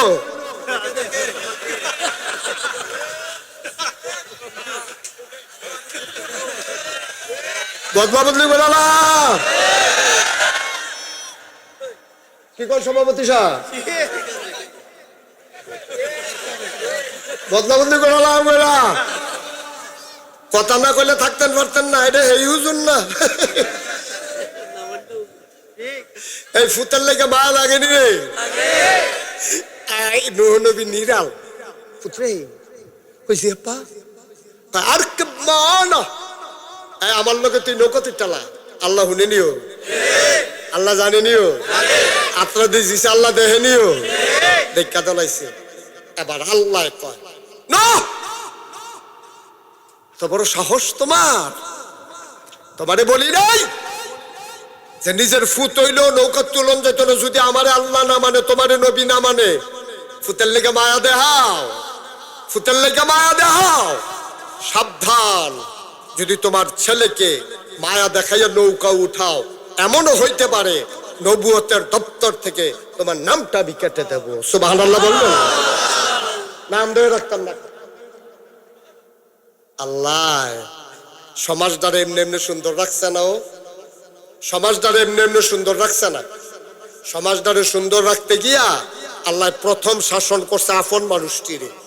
আরো সহজ করে কই, আবুল কালাম আজাদ ভাই বিএনপি নেতা, এখন উনার ফলায় মনে করেন একটা অন্যায় করছে, উনি যদি রাজা মেহের স্কুলের মাঠও হালাইয়া উনার ফুতেরে সিহন জিংলা দিয়া এমনি ফিডা শুরু করে, এই গ্রামও অন্যায় করার কেউ সাহস পাবে না, ঠিক কি কইব? আর এবার তো নিজের ফুতেরে তুই 40 কিলোমিটার কেনা সারা, কিন্তু আমরা দেশে উল্টাটা, আমরা দেশে উল্টাটা। মন্ত্রীর ফুতে গাড়ি সাফা দিয়া মানুষ মাইরা লাইছে, এটার আর বিচার নাই। ওই সলিমুদ্দি কলিমুদ্দি মুরুক্ষ বেড়া ট্রাক্টরের পিছে, ট্রাক্টর ওলায় কোনো মানুষ মারতো চাইছিল না, ট্রাক্টর স্পিড আইতেছে 80 মাইল বেগে, তুই মাই দিতে দৌড় দিস কেড়ে মরছে। এই কারণে ট্রাক্টর ওলার এই ফাঁসি হইছে। আর তুমি ইচ্ছা কইরা মদ খাইয়া নেশা কইরা তুমি মন্ত্রীর ফুত, তুমি গাড়ি চালাইতে আসো, এই গাড়ি এই ফেল যায় কতক্ষণ, এই ফেল যায় কতক্ষণ, আরেকবার আর বাড়ির ভিতরে গিয়ে মানুষ মাইরা লাইছো, তোমার কিচ্ছু হয় না। এই জন্য বাংলাদেশে সুশাসন কায়েম হয় না, ঠিক না? কিন্তু আল্লাহ কয় না, আমার বিচার করা। তুমি নবী দেখে কি সাইডা দেন নাকি? তুমি নবী দেখে সাইডা দে? তুমি নবী হইয়া তোমার স্বজন প্রীতি দেখাইবা, ফুতের প্রতি মায়া দেখাইবা, আমি বরদাস্ত করব না। নো, ছেড়ে দাও হাত। যদি তুমি তোমার বাচ্চাকে নৌকা উঠাও, খোদার কসম, আমি আল্লাহর কসম, আমি এমনও হইতে পারে নবুয়তের খাতা থেকে তোমার নামটা কেটে দেব। যদি এমন হইতো, যদি এমন হইতো, যদি এমন হইতো, বাংলাদেশের যারা রাষ্ট্র ক্ষমতায় যায় তাদের সন্তানেরা অন্যায় করলে যদি তাদের বিচার হইতো, আমার খেটে খাওয়া মানুষগুলো, অজপাড়াগা নিবৃত পল্লীর মানুষগুলো, রাজা মেহেরের দেবিদ্বারের মানুষগুলো কোনোদিনও অন্যায় করার সাহস পেত না, ঠিক কিনা? আরো সহজ করে কই, কথা ছিল ডর নাই, যে উঠবো তারা ঝাঁটা দিয়ে হতাইলে না। এখন থেকে যে উঠবো তার বিচার নাই, যারা লগে তো উঠবো তার আর বিচার হইব। তা তো বুঝে না, তা যদি বুঝতো তে কোনো উঠলো না, হইল তে বুঝে না, আপনি তো বুঝেন তো তারা ফাইতে দিয়ে রাখছেন কীর্তন উঠতো বিল্লা। আর একটা কথা মনে পড়ছে, দেখি কইলে তোমরে চিনি চিনি চিনি চিনি চিনি চিনি কিতেডা চা দিয়া যে খায়, উনি পুরা বুঝছে, থাকলে মুহ দিয়া লাইল যে এমনি দেখাইছে, কুস করে লইয়া লাইছিল তো। চিনি কি তিতালা এখন এখন একবার ফ্রিজে করে চিনি আনছে, হ্যাঁ আখের চিনি। আমার আইনা কয় হুজুর চিনি খান, কেমিক্যাল মুক্ত। তা আমি চিনি খাইছি ইচ্ছা করিয়া, কইছে পরে আমি সামিজদা কুদুর খাইছি, এটা কি তিতা লাগে না মিঠা লাগে? আমি আবুল কালাম ভাই বলে, আবুল কালাম ভাই এই চিনিটা অনেক ফাইন, অনেক চিনি তো খান কেমিক্যাল টেমিক্যাল মেয়েন না, এটা আমরা এলাকার চিনি, এই আখ দিয়া বানাইছে, এই ইক্ষু দিয়া কৈশোর দিয়া, এটাতে কুদুর এক চামিচ চিনি খান। আমি চিনি খাই না হুজুর। আরে কি চিনি খান না, খান এটা ভালো চিনি। এবার এমনি জিম খেতে রয়েছে, আমি কই ধর, এবার ধর, দুইজনে ধর। তখন দুইজনে জাতা দিয়া ধরছে, সামিজ দিয়া আড়া দিয়া আঙ্গুলের মাথাত কইরা কুদ্দুর চিনি যদি আবার আর মুহ লাগাই দেয়, তিতা লাগবো না মিঠা লাগবো? চিনি হইলো এমন একটা জিনিস, এটা ইচ্ছা কইরা খাইলেও মিঠা, এটারে জোর কইরা বাইন দেয়া ফালার লগে হ্যাঁচড়াইয়া তারে খাওয়াইলেও। সুতরাং ওয়াজ এমন একটা জিনিস, কেউ ইচ্ছা করে শুনলেও সোয়াব, তারে ফালার লগে বাইন দেওয়া হনাইলেও সোয়াব।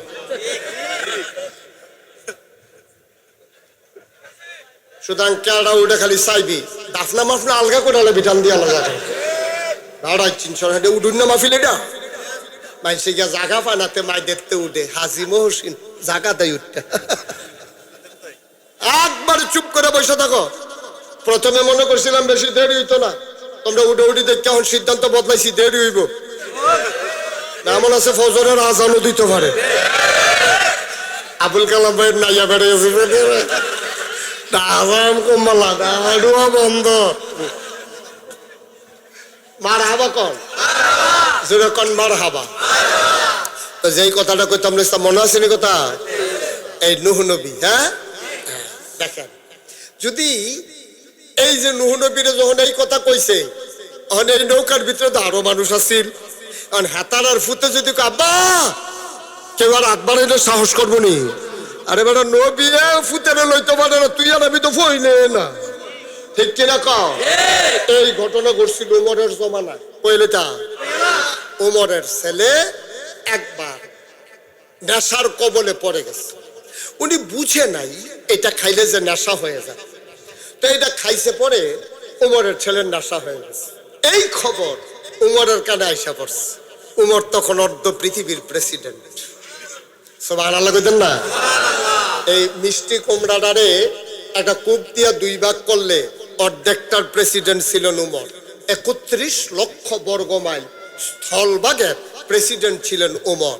জলভাগ সহ অর্ধেকটা পৃথিবীর প্রেসিডেন্ট ছিলেন উমর। এই উমরের কানে খবর আইছে আপনার ফুতে নেশা করছে, আপনার ফুতে। উমর কয় তারে বান্দা নিয়ে আসো। সে ছিল অন্য জায়গায়, তারে বান্দা আনছে, নামাজের আজান দিছে। উমর কয় তারে মসজিদে নববীর পায়ার লগে বান্দা রাখো, পিলারের সাথে বান্দা রাখো, আমি নামাজটা পড়ে আসতেছি। খেয়াল করেন, বানান্না কথা না, গল্প না। তাকে মসজিদে নববীর খুঁটির সাথে বাঁধো দড়ি দিয়ে বেঁধে রাখা হলো। নামাজ শেষ হলো, ওমর আসলেন মসজিদের বারান্দায়। সবাই কানাঘুষা করতেছে, উমর এত কড়া শাসক, আজ যে দেখা যাবে কড়া কই যায়, ফুতের উপরে বিচার হয়েছে তো অহনে দেখা যাবে নিজের উপরে বিচার হইলে কি বিচার করে আজ যে আমরা মদিনার মানুষ দেখতাম চাই। ওমরের কানে এই কথাগুলো ঢুকছে। ওমর কোনো শব্দ করলেন না, কোনো প্রতিবাদ করলেন না, কাউকে কোনো কিছু বোঝালেন না। ওমর বললেন জল্লাদ কই? জল্লাদ বলেন লাব্বাইক ইয়া আমিরুল মুমিনিন। হে ওমর, এই যে জল্লাদ হাজির, চামড়ার চাবুক নিয়ে আসো।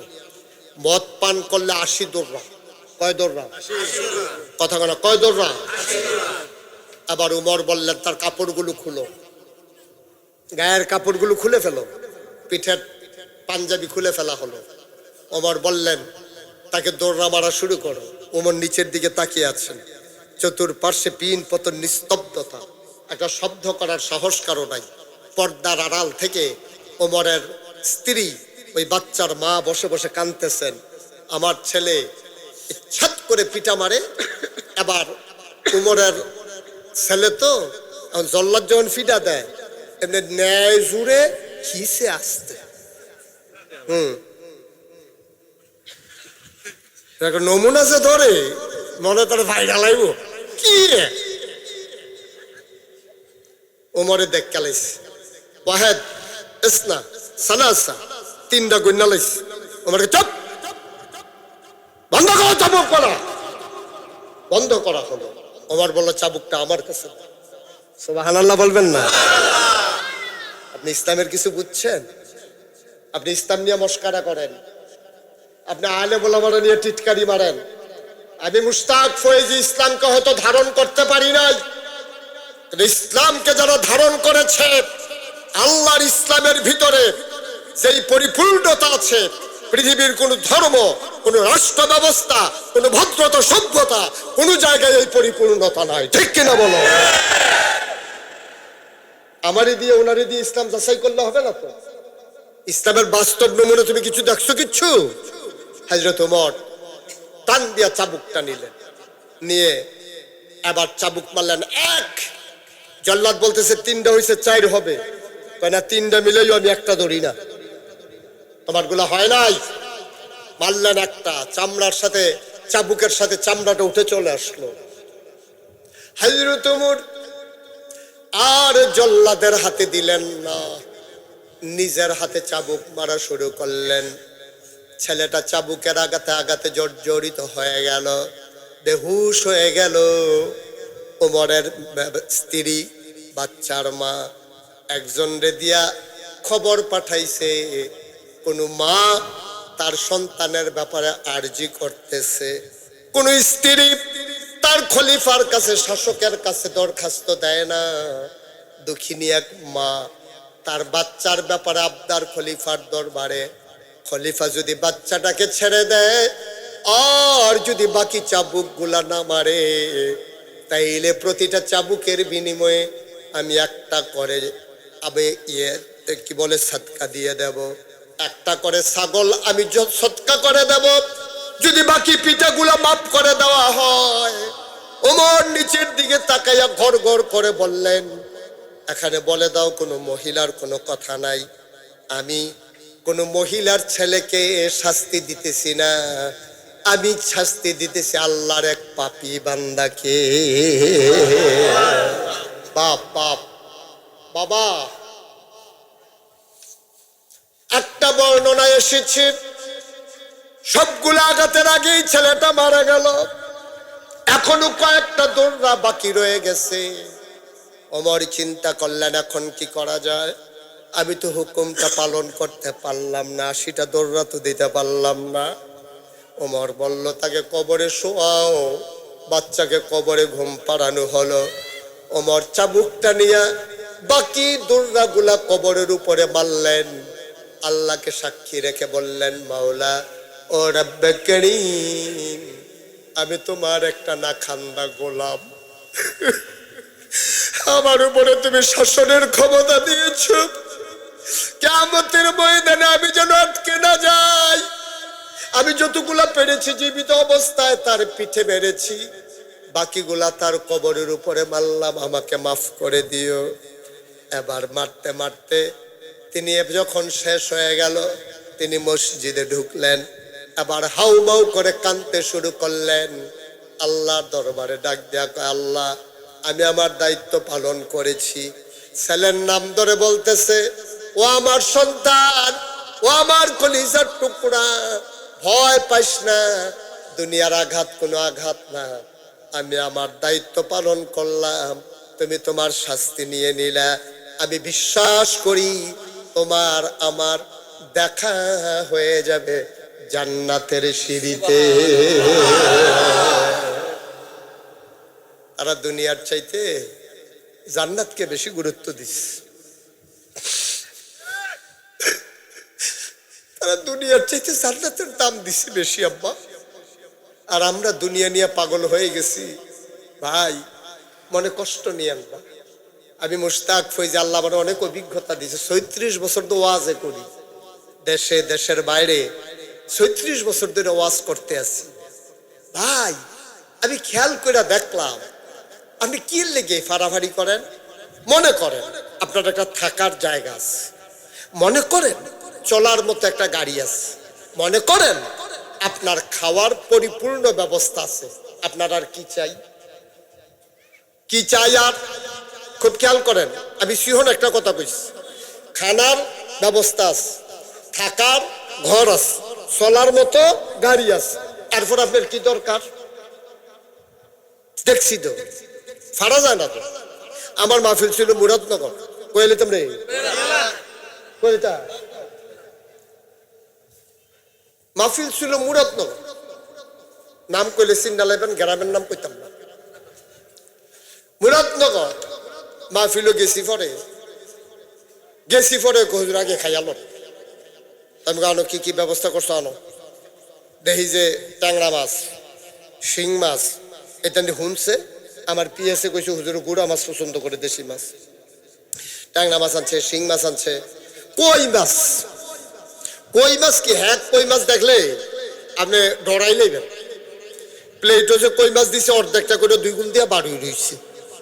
আমি ওটি করতে আনছ, হুজুর ডাকাতে আনছি। আমি মাছের দাম কিরকম? একটা মাছ 1200 টাকা। একটা মাছের দাম কত? আর ওহনের কথা না, আমি 5-6 বছর আগে একটা মাছের দাম কত রে? এবার বুঝো কই মাছটার সাইজ কিরকম। আমি একটা কই মাছ খাইয়া সেরা আমি গেলাম মার্শাল্লাহ মজা এতো দিছে না আরেকটা। বারো দোকানে কত মনে মনে কই হাদিয়া না দিল 2400 টাকা তো মাছ এনেছি।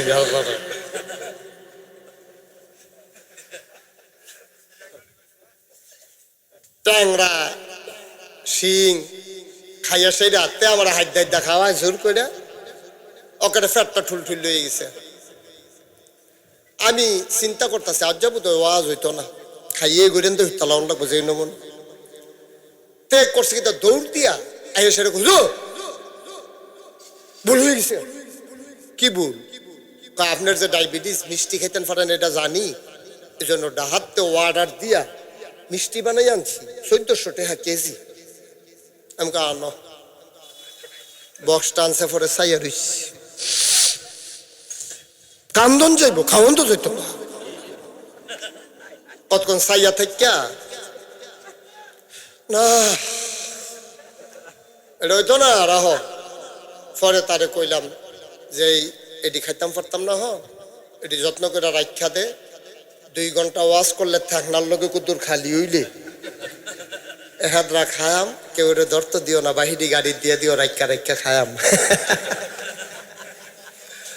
এর দূরে তো জিন্দগিটা পারলাম না তো ওকে সত্য একটা মিষ্টি খাইতাম পারলাম না তো। আমি কেন এত পাড়াপাড়ি করেন তাড়াহুড়া করেন? কি করবেন আপনি? পেটটা ভইরা গেলে আপনার পিটানো যাবে, আপনি খাইতে পারবেন? আপনি তো এক রাইতে 4 খানো ঘুমাইতেন না, তা আপনার এত জায়গাত বাড়ি কেড়ে আপনার যে ডাহা বাড়ি এখন হয় না মালয়েশিয়া, হ্যাঁ নয় না সেকেন্ড হোম কানাডা, কিন্তু এতটা নাদান কেড়ে আপনি এত বড় নাদান কেন?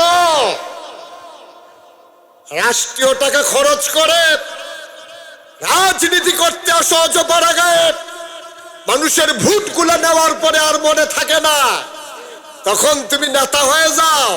আমার বাংলাদেশের খেটে খাওয়া মানুষের ভোট নিয়া তুমি সেকেন্ড হোম বানাও মালয়েশিয়া কানাডা। আমি বলি যারা বাংলাদেশে থাকতে মন চায় না বাংলাদেশে রাজনীতি করার তাদের অধিকার নাই, ঠিক কিনা বলো?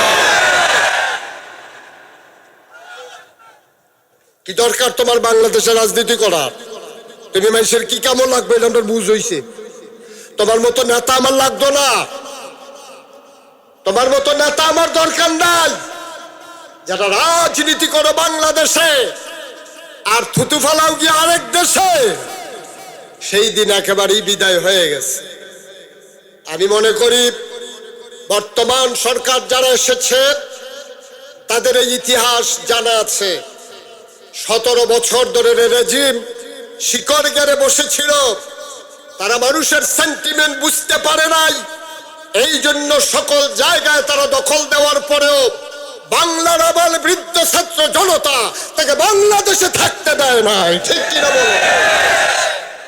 সুতরাং যারা এই ক্ষমতায় আসে তারা যদি আবার এটা ভুলে যায়, তারা যদি মনে করে যে এইরকম হবে, তাহলে পরিণতিও এমন। রাস্তা ফলাবেন চিন্তা লাইছে তো কেমনি কিতা করণ লাগে, ঠিক কিনা কও? আমি অনুরোধ করব, বিনয়ের সাথে মিনতি আমার, দয়া করে অতীত থেকে শিক্ষা নেন সবাই। এত এই দিন না আরো দিন। আমাদের এই কথাগুলো আপনাদের কাছে ভালো লাগবে না, কিন্তু সেই দিন আবার মনে পড়বে যেই দিন আপনার কারণে আপনাকে পালাই যেতে হবে। সেই দিন আপনারা আবার বুঝবেন যারে নাগাইশের হুজুরে যে কথাটি কইছিল রে, কথাটি যদি অর্ধেকও মানতাম তো এত খারাপটা করতে কি কষ্ট হইতে আছে, ছেড়ে দেওয়া দরকার। আর সামান্য কয়টা না গোনা আবুল কালাম ভাই মন দিয়ে আওয়াজ গোনা কয়টা রে? 1 নম্বরে শিরক। আমরা কি শিরক করব? বাজারে সাজদা দেব? পীরের পায়ে সাজদা দেব? পীরের ভাও সুমাইবে? গোসলের পানি খাইবে? আল্লাহ যেন মাফ করে সবাই করা হবে। 2 নাম্বার, মা বাবার অবাধ্য হওয়া যাবে। কি কথা নবীজি 1000 বছর আগে কই রাখছে, আর কি তা করতো তোমরা রে?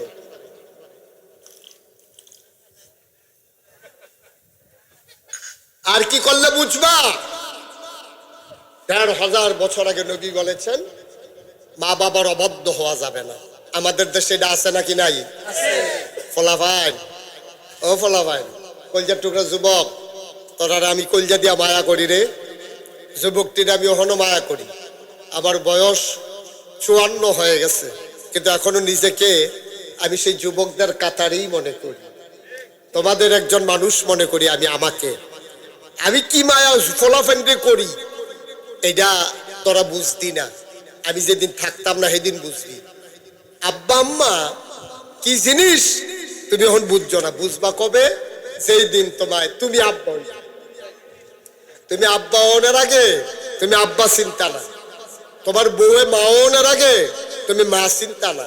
অনেক কষ্টের ফসল তুমি, অনেক কষ্টের ফসল। আল্লাহ রাব্বুল আলামিন কুরআনুল কারীম কত সুন্দর করে ওয়াজ করে দিলেন। আল্লাহ বলেন, ওয়াকাদা রাব্বুকা আল্লা তা'বুদু ইল্লা ইয়্যাহু ওয়া বিল ওয়ালিদাইনি ইহসানা। রায় ফায়সালা হয়ে গেছে। আল্লাহ বলছেন রায় হয়ে গেছে, রায় ফায়সালা সিদ্ধান্ত। ওয়াকাদা রাব্বুকা আল্লা তা'বুদু, আল্লাহ রায় দিয়ে দিয়েছেন ইবাদত করবা শুধু আল্লাহর, ইল্লা ইয়্যাহু, আল্লাহ ছাড়া কারো ইবাদত করা যাবে না। ওয়া বিল ওয়ালিদাইনি ইহসানা, আর সৎ ব্যবহার করবা, ভালো ব্যবহার করবা আব্বা আম্মার উপরে। সুবহানাল্লাহ বলবেন না? ছেলে বাবা একটু বসো, বসো, আরাম করে বসো, এভাবে না, আরাম করে বসো। ওকে ফাইন, একটু একটু সুযোগ দেন। হ্যাঁ, প্রত্যেকদিন তার মাহফিল হয় না। আমি আজকে খুব অসুস্থ, 3 দিন ধরে আমার জ্বর। আপনারা গলার আওয়াজ শুনেও বুঝতে পারছেন। আমি যদি বলতাম যে আমি অসুস্থ আসবো না, তাহলে আমি বুঝি এটা লোড কি যাবে। আপনারা সবাই আসবেন, আমি যদি না আসি এটা আপনাদের জন্য কষ্টের কারণ হবে। আমি এই জন্য আমি না করতে পারি নাই। আমি বলছি যেমনই হোক আমি অবশ্যই যাবো। ওয়াজে আইসা শরীরটা বালা না কই না, অভ্যাস আমার নাই। খারাপ থাকলেও কই না, এখন যাওয়ানোর সময় শুধু লেখা কইলাম আর কি। আমি এটা কুফইলেও কইলে পারতাম, কিন্তু ফইলা কইলে আপনারা মন খারাপ করে লাইবেন, আর লেখা কইলাম না। এই ব্যাপারে একটু কথা কইয়া আমরা শেষের দিকে চলে যাব। আপনারা অনুমতি দিলে বলবো, আর যদি বলেন যে হুজুর আমরা থাকতাম না শেষ করে দেন, তাও রাজি আছি আমি। কি আমি বলবো ইনশাআল্লাহ? সবাই কোন আমিন। তাহলে কেউ উঠতে দিয়েন না, হ্যাঁ, কেউ উঠতেন না।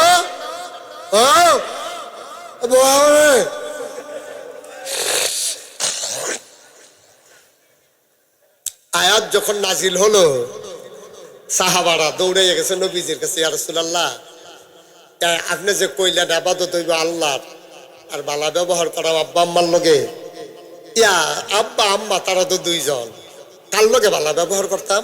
সুবহানাল্লাহ কইতেন না? সবচেয়ে বেশি ভালো ব্যবহার পাও না কেনা? কয় তোমার মায়। কয়ের পরে কয় তোমার মায়। কয়ের পরে কয় তোমার মা। ছেলে তারে বসো তো, বসো বাবা, বসো। তো দেখতে না শুধু ফাইকা রইছো তো, বুঝুই না, আটকা তারে। তাই শুনেন তো, যখন আল্লাহ কইছে ইবাদত চলবে কার? ভালো ব্যবহার পাও না কে? পিতা মাতা। পিতা মাতা একজন না 2 জন? সাহাবারা তো বড় বুদ্ধিমান, তারা গিয়া কই ইয়া রাসূলুল্লাহ, আব্বাই বেশি ফানা না আম্মাই বেশি ফানা? নবীর মুহেতে বার করে রাখে কথা, কারণ নবী যেটা কয় এটা তো শরীয়ত। তা গিয়া সেটা যখন কইছে ইয়া রাসূলুল্লাহ কার বেশি ফানা? তোমার আম্মাই। কার পরে কয় আম্মাই। তারপরে কয় আম্মাই। তারপরে কয় তোমার আব্বাই। তাহলে 1 নাম্বার রুল নাম্বার কার?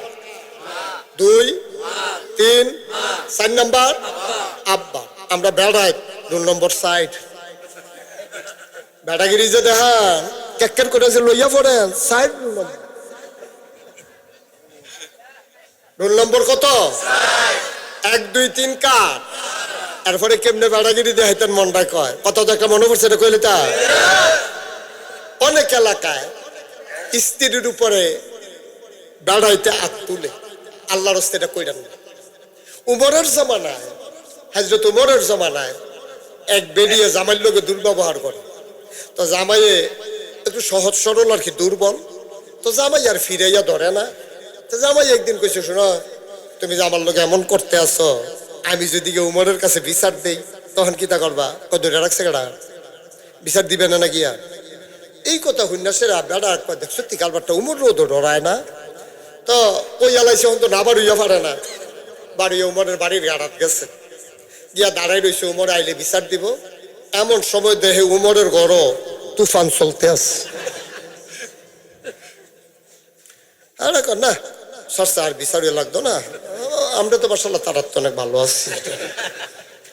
এই কথা কই রওনা দিছে হযরত ওমর রাদিয়াল্লাহু তাআলা আনহু, তিনিও ঘরেতে বাড়িস বাড়ির সাথে একবার আইসি জায়গায় ডাক দিছে, ও কার কাছে আসলেন? আইসলাম তো আপনার কাছে। কত জানগাতি কোন সারছে সারছে কি তা ওই যে কারণে আসলাম। বুঝুইছে কিতা? আরে কিতা কইতাম, আইসলাম আপনার ওয়াইফের ব্যাপারে একটু বিচার দিতাম। আইয়া দেখি আমার ঘরে তো হুদা আগুন, আপনার ঘরে দি দাও দাও। কি বিচার দা এলাকে বুঝবে যে কেতেছে। আচ্ছা আপনি যখন ডাক দিছেন তো কথাটা কত জিগাই কইছি কেউ না। আচ্ছা ওমর, আপনি এত রাগী মানুষ, শয়তান বেড়াই আপনারা দেখলে দৌড় দেয়ালায়। হে উমরে, আপনার ওয়াইফে আপনার লোক এইরকম করে আপনার সাথে উঠে না? ওমরে কই কিতা কইতাম রে, সেত বিলে উঠে না, সেত দৌড়ে। কত কিছু করেন না, কয় করতাম লই আটকা একটা কথা মনে ফুটা যাইগা, আপনারও মনে করে রাখেন। ওমর কয় মহিলাটা যখন আমার সাথে একটু গরম ব্যবহার করে আমারও রাগ হয়, কিন্তু আমি একটা কথা চিন্তা করে আর রাগ হই না।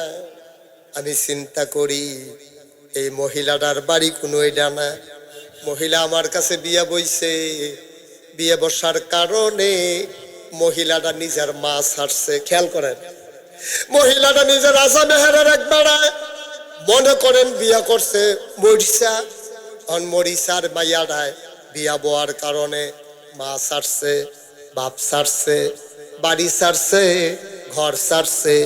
যেই বালিশটাত মাথা রাখতো এই বালিশটাও হালাই আইছে। ছোট ভাই বোন বেড়াইয়া আফা আফা কইয়া কাঁদছে, কিন্তু তাই বিয়া বওয়ার কারণে আইয়া পড়ছে রাজা মেহার। ও মুসলমান, হযরত উমর কয় এই মহিলাটা আমার কাছে বিয়া বইয়া বাড়ি ছাড়লো, ঘর ছাড়লো, মা ছাড়লো, বাপ ছাড়লো, নিজের বালিশটাও ছাড়লো, ভাই বোন ছাড়লো, বাড়ি ঘর ছাড়লো। সব কিছু যদি মহিলাটা ছাড়তে পারে, আমি বুঝি মহিলাটার রাগটা একটু হজম করতে পারি না। আমি বুঝি আমার রাগটা একটু ছাড়তে পারি না, এই জন্য আমি আর রাগ হই না, আঘাত করি না। অমুসলমান, এই আব্বা আম্মা তুমি চিনবা সেই দিন যেদিন হারাইবা। আমি মুশতাক ফয়েজি, আমার আব্বা দুনিয়াতে নাই। যখন কোথাও মাহফিলে যাই, বাচ্চা ছেলের আমার হাতে ধরে মুরব্বীরা যখন কান্দে আর কয় হুজুর দোয়া করে দেন, আব্বার জন্য আম্মার জন্য দোয়া করে দেন, আমি হাতটা বাড়াই, আমি হাতে ধইরা দোয়া করি আর চোখের পানি ছেড়ে দিয়ে কান্দি। আমারও তো আব্বা নাই, আমিও তো আব্বা ডাকতে মন চায়, আমার আব্বা নাই, আমি আব্বা বলে ডাক দিতে পারি না। আমি কার কাছে দোয়া চাইব? আমি বাড়িতে যাই, ঘুমাইতে যাই, আমি ঘুমাইতে পারি না। ও রাজা মেহারের মুসলমান, মুশতাক ফয়েজি যদি কোনোদিন আর না আসে, কোনদিন যদি তোমাদেরকে না ডাকে, মনে রাখবা আমি এসেছিলাম, মনে রাখবা কথা কয়টা বলে গেলাম। মাইনা মাইনা মাইনা মাইনা চইল। কি হইল এটা?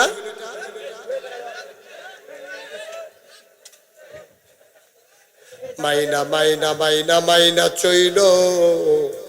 একটা লোক কথাগুলা হারাই ফেইল না আব্বা। গভীর মনোযোগ, মনে রাখবা এখানে এমন অনেক ছেলে আছে যার আব্বা দুনিয়াতে নাই, যার আম্মা দুনিয়াতে নাই। আজকে মায়ের জন্য, বাবার জন্য সবাই মিলে একটা ফোঁটা চোখের পানি ছেড়ে দিয়ে দোয়া করে দেব, আব্বা আম্মার কবর যেন জান্নাতের টুকরা হয়ে যায়। পড়ো আমিন। আমি মুশতাক ফয়েজি যখন বাড়িতে যাই, খুব বেশি যখন আব্বার কথা মনে পড়ে, আমি মাঝে মাঝে নিকষ কালো অন্ধকারে আমি আব্বার কবরটার কিনারে যাই। নিকষ কালো অন্ধকার, কেউ জাগনা নাই, পাখিগুলো আপন নিরে ঘুমিয়ে পড়েছে, গরুগুলো গোয়াল ঘরে, বাওয়ারিশ কুকুরগুলো নিরাপদ আশ্রয়ে, ছোট্ট শিশুরা মায়ের বুকে মুখ রেখে ঘুমায়, প্রিয়তম স্বামী প্রিয়তমা স্ত্রীকে নিয়ে ঘুমায়, কেউ জাগনা নাই। আমি বাবার কবরের কিনারে গিয়া দাঁড়াই, আমি বাবার মাথা বরাবর বসে বসে বাবারে ডাক দেই, বাবা ও বাবা, কেমনে তুমি এই অন্ধকার কবরে থাকো? কি খাও তুমি? কি জান্নাতের বিছানা তোমারে দিছে নাকি? আমি আব্বার লগে কত কথা কই, আমার আব্বা একটা কথার জবাবও দেয় না। আমি ঘুমাইতে যাই, আমি ঘুমাইতে পারি না, সারাটা রাত আমার শুধু বাবার কথা মনে পড়ে। রাজা মেহারের মানুষের যারা আব্বা কবরে শোয়াইছো, আম্মা কবরে শোয়াইছো, তোমার আব্বা তোমার আম্মা রুহানি হালাতে মাহফিলের চতুর্দিক দিয়ে এসে দাঁড়িয়ে আছে, ডেকে ডেকে কয়, সন্তান আমি কি 10 মাস 10 দিন তোরে পেটে ধরি নাই? আমি কি 2.5 বছর আমার বুকের দুধ তোরে খাওয়াই নাই? আমার আব্বা নাই, আমার আম্মা আছেন। আমি যখন মাহফিলে রওনা করি, মায়ের কাছে গিয়া যখন বলি, আম্মা আম্মা মাহফিলে যাব, আম্মা আমার দিকে তাকায়া ফেল ফেল করে কান্দে। আমি বলি, মা কান্দো কেন? আমার মা কয়, বাবা তুমি যখন মাহফিলে যাও সারা রাত ঘুমাইতে পারি না, কত অ্যাক্সিডেন্টের খবর পাই, মনে বড় ভয়, না জানি কি হয়। তুমি যতক্ষণ বাসায় না ঢুকো আমি আর ততক্ষণ ঘুমাইতে পারি না। এমন তোরা আমার মতো যাদের মা দুনিয়াতে আছে, যাদের বাবা দুনিয়াতে আছে, আজকে মাহফিল থেকে গিয়া আব্বা আম্মার পায়ের কাছে বইসা 2টা ফোঁটা চোখের পানি ছেড়ে দিবা। ওই চোখের পানি দিয়া বাবা মায়ের পা গুলা ভিজাইয়া ডাক দিয়া বলবা, আব্বা নাগাইশের হুজুর বলে গেছে তোমারে কষ্ট দিয়া বলে জান্নাতে যাওয়া যাবে না গো আব্বা। ভাগ্যবান তুমি, তুমি ভাগ্যবান। যদি বাবার কাছে মাপ চেয়ে নিতে পারো, মায়ের কাছে যদি মাফ চেয়ে নিতে পারো, তুমি ভাগ্যবান। মা যার নাই,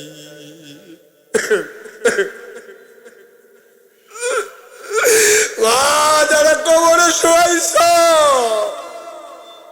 আজকে মাহফিল শেষে মায়ের কবরটার কাছে গিয়া দাঁড়াইবা, ডাক দিয়া বলবা, মা তোমার কষ্ট দিয়া বলে জান্নাতের মুখ দেখা যাবে না গো মা।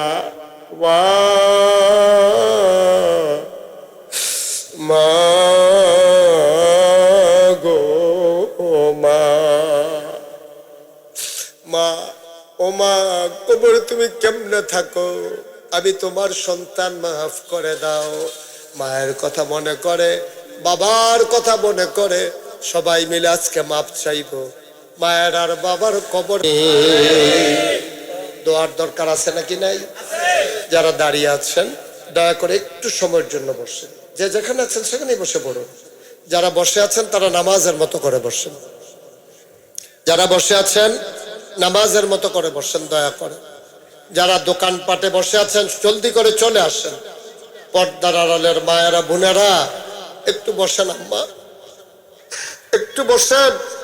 প্রতিদিন এখানে মাহফিল হয় না আম্মা, আজকে সবার আব্বা আম্মার জন্য আমরা দোয়া করবো। একজন লোক উঠেন না, যারা দাঁড়িয়ে আছে বসে পড়ো, বসো, সবাই বসেন। আর যারা আছি আমরা নামাজের মতো করে বসেন। সবাই চলেন আব্বার নামে আম্মার নামে আমরা দোয়া করে দেব, আর নিজেদের গুনাহগুলো মাফ চেয়ে নেব। আল্লাহ যেন আমাদের সবাইকে কবুল করে। সবাই কোনা আমিন। সবাই আমার সাথে পড়েন, আউযু বিল্লাহি মিনাশ শাইতানির রাজিম, বিসমিল্লাহির রহমানির রহিম, আস্তাগফিরুল্লাহ রাব্বি। আমরা তওবা করতেছি কার কাছে? গুনাহ করছি কার কাছে? ভাই একটা কথা বললা যে আপনার আমার এলাকার মানুষ। গত তিন দিন ছিলাম নরসিংদী এলাকায়, আর আগের দিন ছিলাম আপনার বগুড়া, একেবারে বগুড়া, ওইখানে মাহফিলে গেছিলাম আদমদিঘি। আর 3 দিন ছিলাম নরসিংদী এলাকা। আজকে এখানে আছি, আগামীকালকে মুরাদনগর, আর পরের দিন চলে যাব একেবারে লক্ষ্মীপুর নদীর পাড়ে। এরপরে আর জনপদ নাই, বিভিন্ন জায়গায় দৌড়াইতেছি। আপনার তো আমার ঘরের মানুষ, আপনাদের অধিকার বেশি। এই যে একতা যুব কল্যাণ সংঘ, আমি তাদেরকে জিজ্ঞেস করেছিলাম সভাপতি কই আপনাদের কার্যক্রম, এই যে না আপনাদের কার্যক্রম কি? কই হুজুর বছরে একটা মাহফিল করাই, আবার সুখে দুঃখে মানুষের পাশে দাঁড়াই। আমি গর্বে আমার বুকটা ভরে গেছে। আপনাদেরকে অনুরোধ, এই রাজামেহার গ্রামে যেহেতু একতা যুব কল্যাণ সংঘের সাথে যে মানুষগুলো জড়িয়ে আছেন, আমি যাদেরকে দেখলাম এখন সবাই অর্থনৈতিকভাবে স্বাবলম্বী হয়ে গেছে, বয়স হয়ে গেছে। আপনারা পুরা রাজামেহার গ্রামে একটা তালিকা করবেন, কোন সব বাচ্চারা টাকার অভাবে লেখাপড়া করতে পারে না, এটার তালিকা করে আবুল কালাম আজাদ ভাইয়ের সাথে কথা বলবেন। আরো যারা এলিট পার্সন আছে সবাইকে নিয়ে বসবেন। যদি 10টা পরিবার পাওয়া যায় অথবা 20টা বাচ্চা পাওয়া যায়, তাদের লেখাপড়ার জিম্মা একতা যুব কল্যাণ সংঘ নেবে, এটা আমি দাবি করি ইনশাআল্লাহ। এইভাবে যদি রোজার ঈদের সময় 1 কেজি সেমাই, 2 কেজি চিনি, কদুর কিশমিশ, কদুর এলাচি, দারচিনি, লং, তারপরে 1 কেজি গরুর গোশত, একটা গরু জব করলো যুব কল্যাণ সংঘের পক্ষ থেকে, 100টা ভাগ করলো করে, সেটা যারা অসহায় খেটে খাওয়া মানুষ, গুস্তের মুখ দেখে না, একেবারে যাচাই করে, এটা তো সরকারি কাম না যে দলের লোক চাইয়া চাইয়া দেওয়ান লাগবো, যাচাই কইরা যারা একান্তই নিডি তাদেরকে যদি 100 গুস্তের ভাগ দিয়া দেয়, 100টা প্যাকেট করে যদি কোদের ইফতার ফাড়াই দেয়, কোদের সেমাই ফাড়াই দেয়, তাইলে তারা যেমনি আগাইছে মাহফিলটা নিয়ে এই সমাজটাকে বদলানো তাদের জন্য সহজ হবে। ঠিক কিনা কর? এটা আমি দাবি করি। আমি মুশতাক ফয়েজি। এই কিরে কিতা তোর সমস্যা কিতা? আমি মুশতাক ফয়েজি মাহফিলের ভিতরে লুক উডৌডি যে পছন্দ করি না। 5-6 বছর আগে এক মাহফিল এক বুড়া বেড়া উঠতে যাইতে লইছি, তা আমি হেবাটা ডাক দিয়েছি, মুরব্বী এটা তো আমরা কই ও মুরব্বী এটা করেন না। আমি যে এটা কইলে যে এই কার মুরব্বী দেখে আমি বুঝছি, এটা তো এখন সারা পৃথিবীতে শুনে গেছে। গত বছর গেছিলাম হজ গেছি, পরে সুইটটা এক ফলা সৌদি আরবে আমার এত দূরে টানতে আছে। আমি তো তার কথা বুঝি না, হ্যাঁ তো আমার কথা বুঝে না। আমি কয়বার চোখ ফাঁক দিছি, এত চোখ ফাঁকও বুঝান। পরে টান্না টুন্না তে আমার তার আব্বা আম্মার সামনে নিয়ে দাঁড় করাইয়া তে আঙ্গুল দিয়া দেখায়, মুরব্বী মুরব্বী। আমি কে বেড়া তোরা ডরে সৌদি আরব আইয়া বললাম, হ্যাঁ নো তোরা ফিচ্ছা রচ্ছা, তোরা যা পাইছ আমারে করো তোমরা। ভাই কবে কইছি এই শব্দের মাধ্যমে আল্লাহ পরিচয় করাই দিছে। এখন যে আমার পরিচিতি বাড়লো, এখন কি আমার দায়িত্ব কমছে না বাড়ছে? আমার অনেক দায়িত্ব বেড়ে গেছে। গত 24 সালে যে বন্যা হইলো, আমি 15 দিন আমার পরিবার থেকে বিচ্ছিন্ন ছিলাম। আমি নাগাইশ গ্রামে এমন কোনো ঘর নাই যেটার ভিতরে পানি উঠছে না। আমি চাউল মুড়ি বুক ফানি ভাঙ্গা ভাঙ্গা মানুষের বেদ পেয়ে গেছি। মানুষে আমার ফাইল চাইয়া কান্দা দিছে, হুজুর যেই জায়গাতে আপনি জীবনে ফানিত নামেন না, আর যে আপনারা সাহায্য দিতেন লইয়েছে। আমি আমার কোনো দায়িত্ব দিছেন আল্লাহ, সবসময় আপনারা দেখবেন, আমার দেখতাম মনে কয় না। আমি চেষ্টা করছি। করোনার সময় আমি বাজার ভর্তি ব্যাগ, এই ব্যাগের ভিতরে বইরা বইরা বাজার কইরা রাইতের 12টা 1টায় যারা যারা অসহায় আমি তো চিনি, ঘরে ঘরে গিয়া ডাক দিয়া দরজাটা খুলে নো, কেডা? আমি ফিসা বুঝুরে না। দরজাটা খুললে আমি কইছি, না না হলো সপ্তাহখানেকের বাজার আছে, এদিক খাইয়া সারলে আবার ইনশাল্লাহ সামর্থ্যে কুলাইলে আমি দেন। তাই করতে বেশি টেহা লাগে না, একটু মন মানসিকতা লাগে। এরপরে দেখবেন কত মানুষ ইয়া দাঁড়াইব। আমার আল্লাহ একটা পরিচিতি দিল, আমি যে দেশে বিদেশে যাই, আমি খালি গিয়া দেখি ফ্রি সুন্দর সুন্দর মসজিদ আছে, ফ্রি হাসপাতাল মাদ্রাসা আছে, কিন্তু সারাটা পৃথিবীতে একেবারে ফ্রি একটা হাসপাতাল আমি পাই।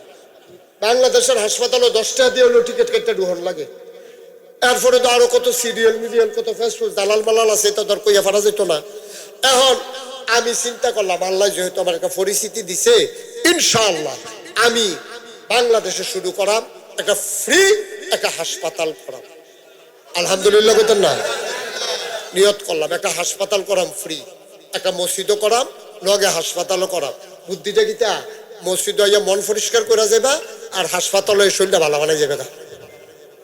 বুদ্ধি করে ইঞ্জিনিয়ার ডাহাইলাম, তারা আইয়া ড্রয়িং করলো, আমারে দিয়া কো হুজুর এই যে হাসপাতাল আর মসজিদ, আমি যদি বেশি বড় দেখা যায়, হুজুর একটু বড় হয়ে এই বাবা, এই ছেলে, এই ছেলে, এই আরে ছেলেটা কি কথা শুনে না, কানে শুনে না? ও কানে শুনে না? ও আচ্ছা ঠিক আছে, ওকে, আমি মনে করছি শুনে। তো যখন আমি ড্রয়িং করে দিছি, আমি কিরকম কহুজুর একটু বড়, আমি কি কিরকম বড়, কহুজুর এটার ভিতরে ঢুকে যাবো গা প্রায় 40 শতক জায়গা, 40 শতক জায়গা এটার ভিতরে ঢুকবো। তা আমি কইলাম এই জায়গা কিতা করম, কহুজুর আপনার তো এখন অনেক জায়গা আছে, ওদের জায়গা দিয়ে আলাম। আমি কম দামে জায়গাটা রাখছিলাম আমার নামে, সেই জায়গার দাম হইছে এখন বাজার মূল্যে 1.5 কোটি টাকা দিলাম, 1 নম্বরে জায়গা। আলহামদুলিল্লাহ কইতেন না? এরপরে জিগাইলাম ওহন ক এই মসজিদ করতে হাসপাতাল করতে কত লাগবো, হুজুর 30 কোটি টাকা। কয় কোটি? 30 কোটি টাকা। আমি সত্য কথা আপনার কাছে গোপন রেখে ডরাইছি। 30 কোটিটা, আমি গরিব মানুষ, আমি গেলাম বাইরে কেমনে করো, একটা নিয়ত করেন। তখন আমি একটা নিয়ত করলাম, আল্লাহ 1 বছরে মাহফিল কইরা যত টাকা হাদিয়া পাই, আমি পুরো 1 বছরের হাদিয়া এই হাসপাতাল আর মসজিদে দান করে দেবো ইনশাআল্লাহ। আমি 1 বছরে টুকটাক খরচ টরচ বাদ দিয়া, তেল খরচ, ড্রাইভার বেতন, পারিবারিক খরচ বাদ দিয়া 25 লাখ টাকা জমাইলাম। কয় লাখ? 25 লাখ টাকা দিয়ে মসজিদের কাম শুরু করলাম। সেপ্টেম্বর মাসের জুন মাসের 1 তারিখ 24 সালে 1 তালার ছাদ দিয়া লাইলাম। 25 সালে সেপ্টেম্বরের 19 তারিখ 2 তালার ছাদ দিয়া লাইলাম। 3 তালার কলাম গুলো উঠে গেছে, এখন 3 তালার ছাদ হবে। এক লগে এই মসজিদে নামাজ পড়বে 6000 লোক। কয় হাজার? নিচে হাসপাতাল, দোতলায় 3 তলায় মসজিদ। আমি এই কিছুদিন আগে সফরে গেছিলাম, 18 তারিখে দেশে আসছি, ফেব্রুয়ারির ঈদের আগে দিয়া। আমি সৌদি আরবে রিয়াদ, দাম্মাম, জুবাইল, তায়েফ, আতেফ, Jeddah, Makkah Mukarramah, Madinah Munawwarah, এই শহরগুলো আমি সফর করেছি। মালয়েশিয়ায় গিয়েছি, গিয়ে এই মসজিদের জন্য আমার পেরেশানি। আমি ইঞ্জিনিয়ারে গেলাম সাদরা করতে কি লাগে, হুজুর 35 টন রড লাগবে, 1500 বস্তা সিমেন্ট লাগবে, 40,000 ইট লাগবে, রাজমিস্ত্রি খরচ 50 লাখ টাকা, সিলেকশন পাথর মিলাইয়া 1.5 কোটি টাকা, সাদরা করতে লাগবে 1.5 কোটি। আমি আজকে দরবার থেকে বের হয়েছি, আজকে একটু হিসাবটা নিয়ে বসছিলাম, দেখি তো কত খরচ হয়েছে। তাকাইয়া দেখি 6 কোটি 92 লক্ষ টাকা আজকে পর্যন্ত খরচ করছি, 1 টাকাও ঋণ নাই। আলহামদুলিল্লাহ বলবেন না? কিন্তু 1.5 কোটি টাকা লাগবে ছাত্রা করতে। আপনারা চিন্তা করেন, হুজুর এত টাকা পাইলেন, 6 কোটি 92 লাখ, 7 কোটি দই গেছে গায়ে, আপনি দিচ্ছেন 25 লাখ, বাহিতে আইলো করতে, খালি একদিনের কথা কই বুঝবেন। আমি মাদ্রাসাত নাই, এক ভিক্ষা করেন না মহিলা হগিন্দি বেডি ভিক্ষা করে সন্ধ্যার সময় মসজিদের কাছে দিয়া যাইতেছে, ফলাফাইন খেলে, ফলাফাইনটা কয় ও এই ফিসা বুঝুর এটা কি তাবা না এতরা এত বড়, ওইটা মসজিদার হাসপাতাল। তার বাপুরে এতরা মসজিদার হাসপাতাল, তোমার কাছে খাড়ি টাড়ি আসেনি? আছে তো, আইনা দিছে পরে বেরিয়ে সারাদিন ভিক্ষা করে যে চাউল ডি পাইছে, সবজি চাউল খাড়িটার ডাইলা দিয়ে কানতে আছে। হুজুর কইও আমার লেগে দোয়া করতো, আমি তো গরিব মানুষ, কিছু দিতাম পারলাম না, এই চাউল দিয়ে আমি দিয়া দিলাম মসজিদ, আমার লেগে যেন দোয়া করে। সুবহানাল্লাহ কইতেন না? আমি যখন মাদ্রাসায় গেছি, ছেলেরা যখন আমার এই কথাটা বলছে, আমি ঘুমাইতে পারি নাই সারা রাত। আর একটা ভিক্ষা করা মহিলা তার সারাদিনের কামাইটা দিয়া দিছে। এই জন্যই নবীজি বলছে, মাম বানা লিল্লাহি মসজিদান বানাল্লাহু লাহু বাইতান ফিল জান্নাহ, যে দুনিয়াতে মসজিদ বানাবে, আল্লাহ জান্নাতে তার জন্য ঘর বানাবে। সুবহানাল্লাহ বলবেন না? এখানে যারা আছেন, আমি এখন আপনাদেরকে নিয়ে দোয়া করব, তওবা করব। তার আগে আমি দোয়া চাই। আমার এই মসজিদরা আমার একটা স্বপ্ন, আমি ঘুমাইতাম যাই, স্বপ্নে দেখি মসজিদ, খাইতাম গেলে চোখের সামনে মসজিদ বাইয়া উঠে। আপনার কাছে আমার আবদার, আমার এই মসজিদটার লেগে দোয়া করেন, আমার লেগে দোয়া করেন যে অন্তত আমি যেন বাচ্চা থাকিয়া এই মসজিদ হাসপাতালের কামটা শেষ করে সারলে এরপরে যেন আল্লাহ আমারে মরণ দেয়। একদিন তো মরেই যাব, থাকবো না।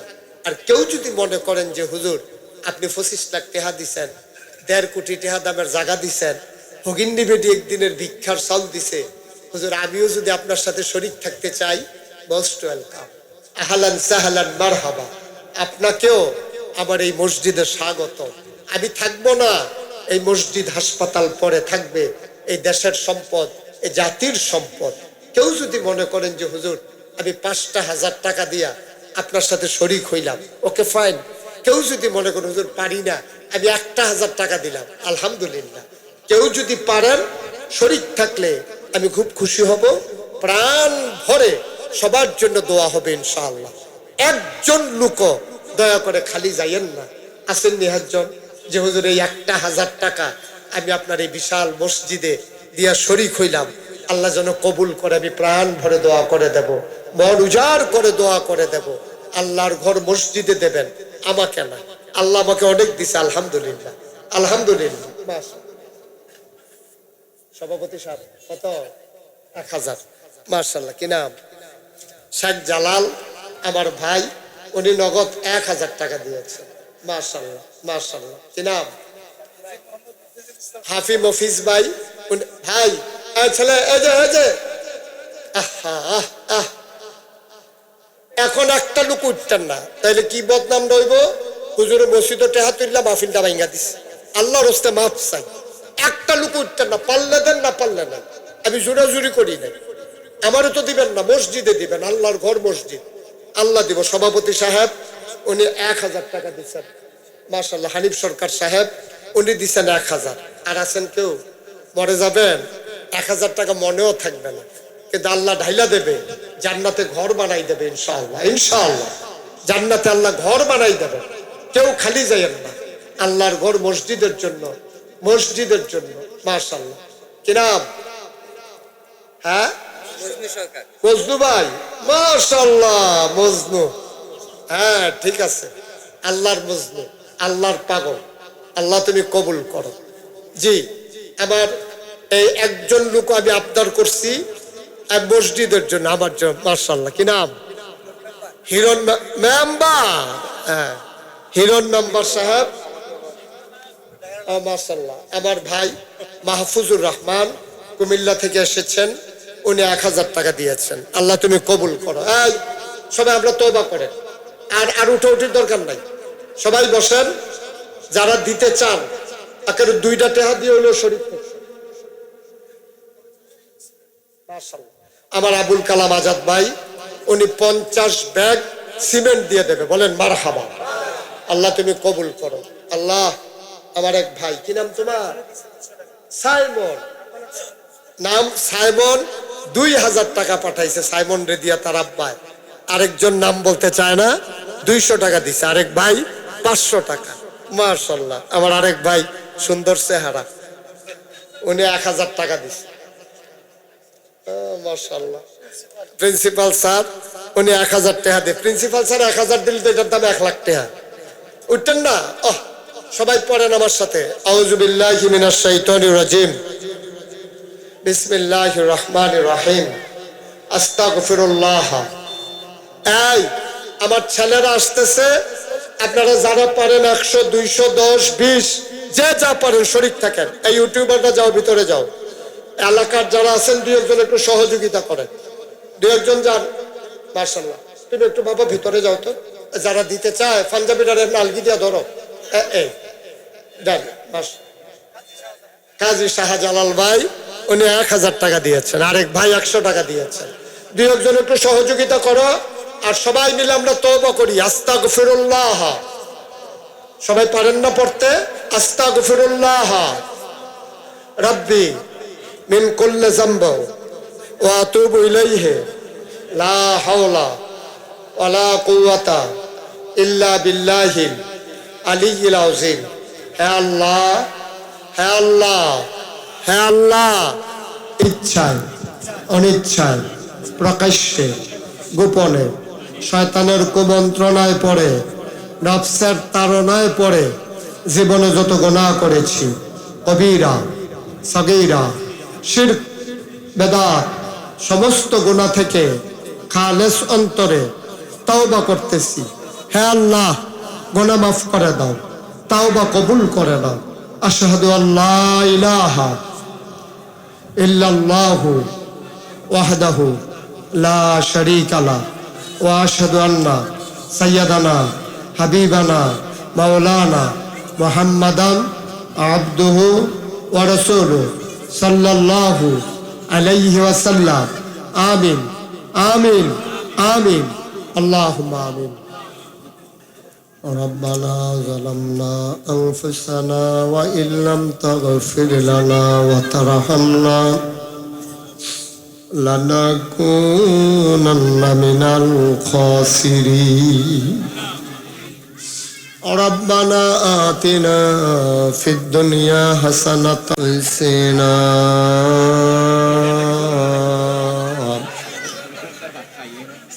ومن سيئات أعمالنا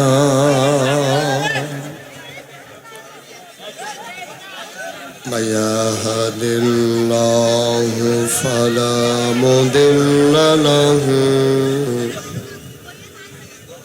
ومن يضلله فلا هادي له. ونشهد أن لا إله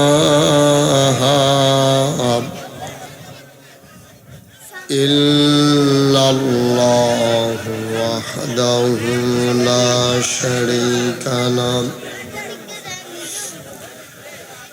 ونشهد أن سيدنا وحبيبنا ومولانا محمدا عبده ورسوله الذي أرسله بالحق بشيرا ونذيرا وداعيا إلى الله بإذنه وسراجا منيرا. قال الله تعالى في القرآن المجيد وفي فرقانه الحميد. সবাই পড়ুন আউযু বিল্লাহি মিনাশ শাইতানির রাজীম. বিসমিল্লাহির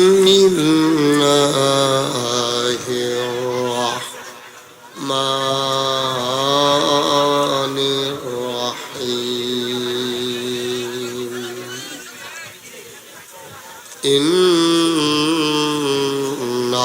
ইন্নাল্লাহা ওয়া মালাইকাতাহু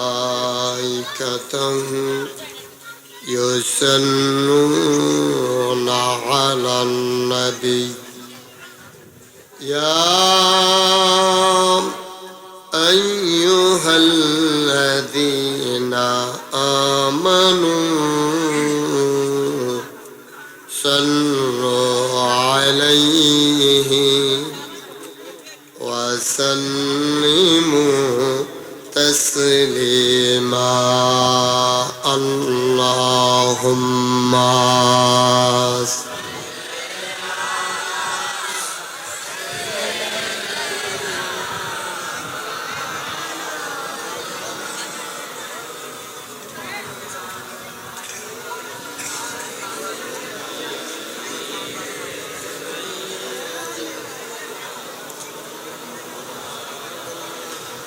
জোরে সুরে মহাব্বতের সাথে গলা ছেড়ে দিয়ে পড়ুন আল্লাহুম্মা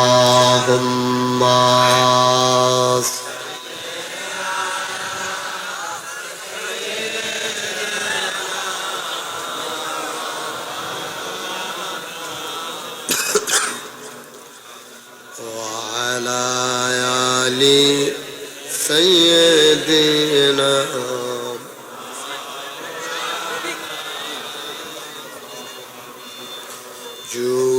জোরে জোরে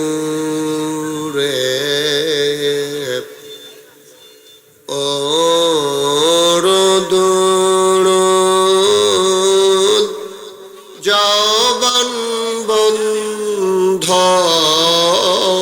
রেখো না জোরে জোরে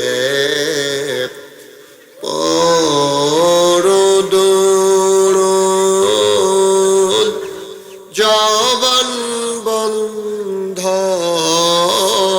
রেখো না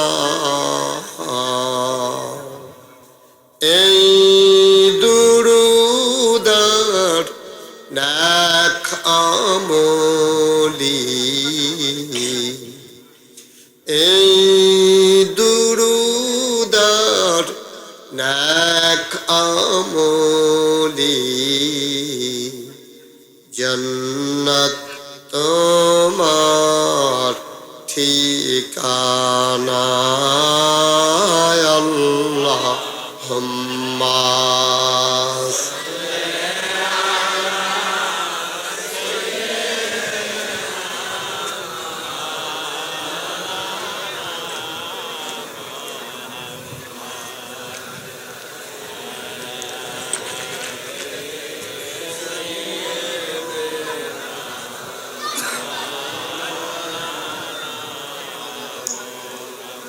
যেখানেই থাকো যেভাবেই থাকো নবীজির দুরূদ ছাইরো না যেখানেই থাকো যেভাবেই থাকো নবীজির দুরূদ ছাইরো না নবীজির দুরূদ না ছাড়িলে নবীজির দুরূদ না ছাড়িলে নবীজি তোমায় ছাড়বে না আল্লাহুম্মা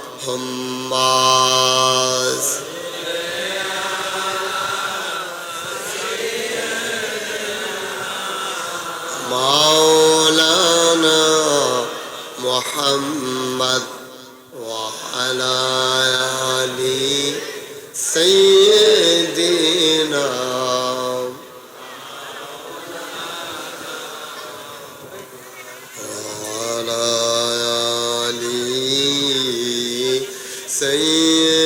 سيدنا مولانا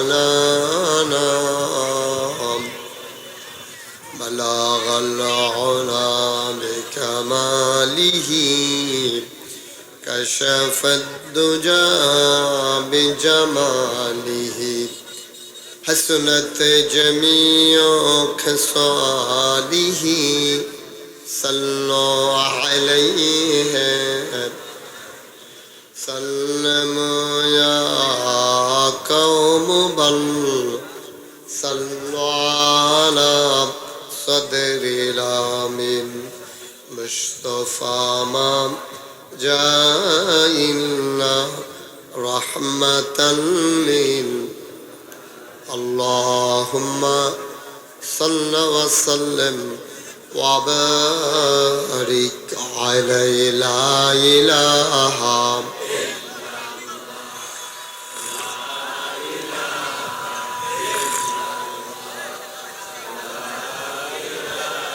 নয়েজ যেন না হয়, নয়েজ দিন না। লা ইলাহা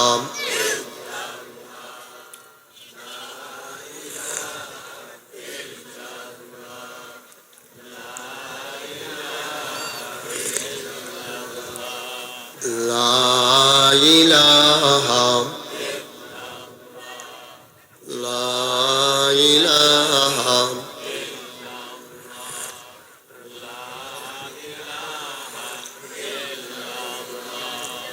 লা ইলাহা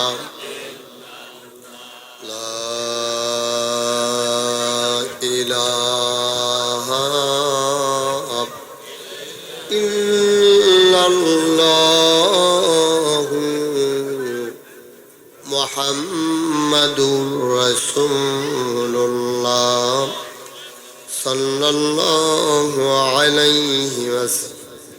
আল্লাহুম্মা সাল্লি ওয়া সাল্লিম ওয়া বারিক আলাইহি। সবাই পড়ি আলহামদুলিল্লাহ,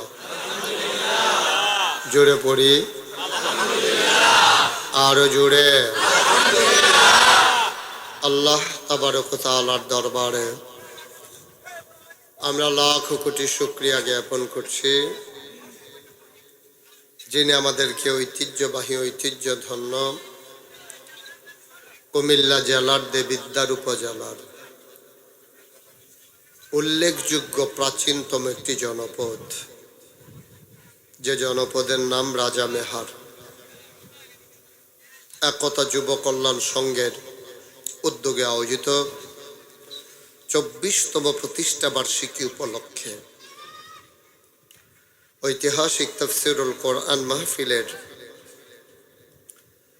আজ 3 এপ্রিল রোজ জুমাবার বরকতময় দিন শেষে অন্ধকারের চাদর যখন পৃথিবী ঢেকে দিয়েছে, গত রাতেও বাংলাদেশের অনেক জায়গায় যখন বৃষ্টি হয়েছে, যিনি আজকে আমাদেরকে মেঘমুক্ত আকাশ, বৃষ্টিমুক্ত রাত উপহার দিলেন, আলিশা মাহবুদের দরবারে মাহবুদের শিখানো কালেমা দিয়ে সবাই মিলে চিৎকার করে পড়ি আলহামদুলিল্লাহ। জনাব সাহেবে সদর, আজকের এই মাহফিলের জনাব সভাপতি, বাংলাদেশ জাতীয়তাবাদী দল বিএনপির কেন্দ্রীয় নেতা, এই এলাকার কৃতি সন্তান জনাব মোহাম্মদ আবুল কালাম আজাদ,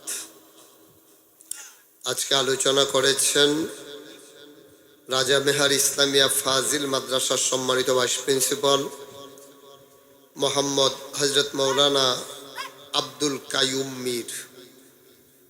কথা বলেছেন হযরত মাওলানা মুফতি মনিরুল ইসলাম আমিনী। প্রিয় পরিচালক মোহাম্মদ আমিরুল ইসলাম সরকার, রাজামেহার একতা যুব সংঘের সম্মানিত সকল সদস্যবৃন্দ, উপস্থিত এই এলাকার বিভিন্ন মসজিদের ইমাম সাহেবান, ওলামায়ে কেরাম, মুরব্বিয়ানে আযম, কলিজার টুকরা যুবকেরা, পর্দার আড়ালের মা ও বোনেরা, সবার প্রতি আমার আবারও আন্তরিক সশ্রদ্ধ সালাম।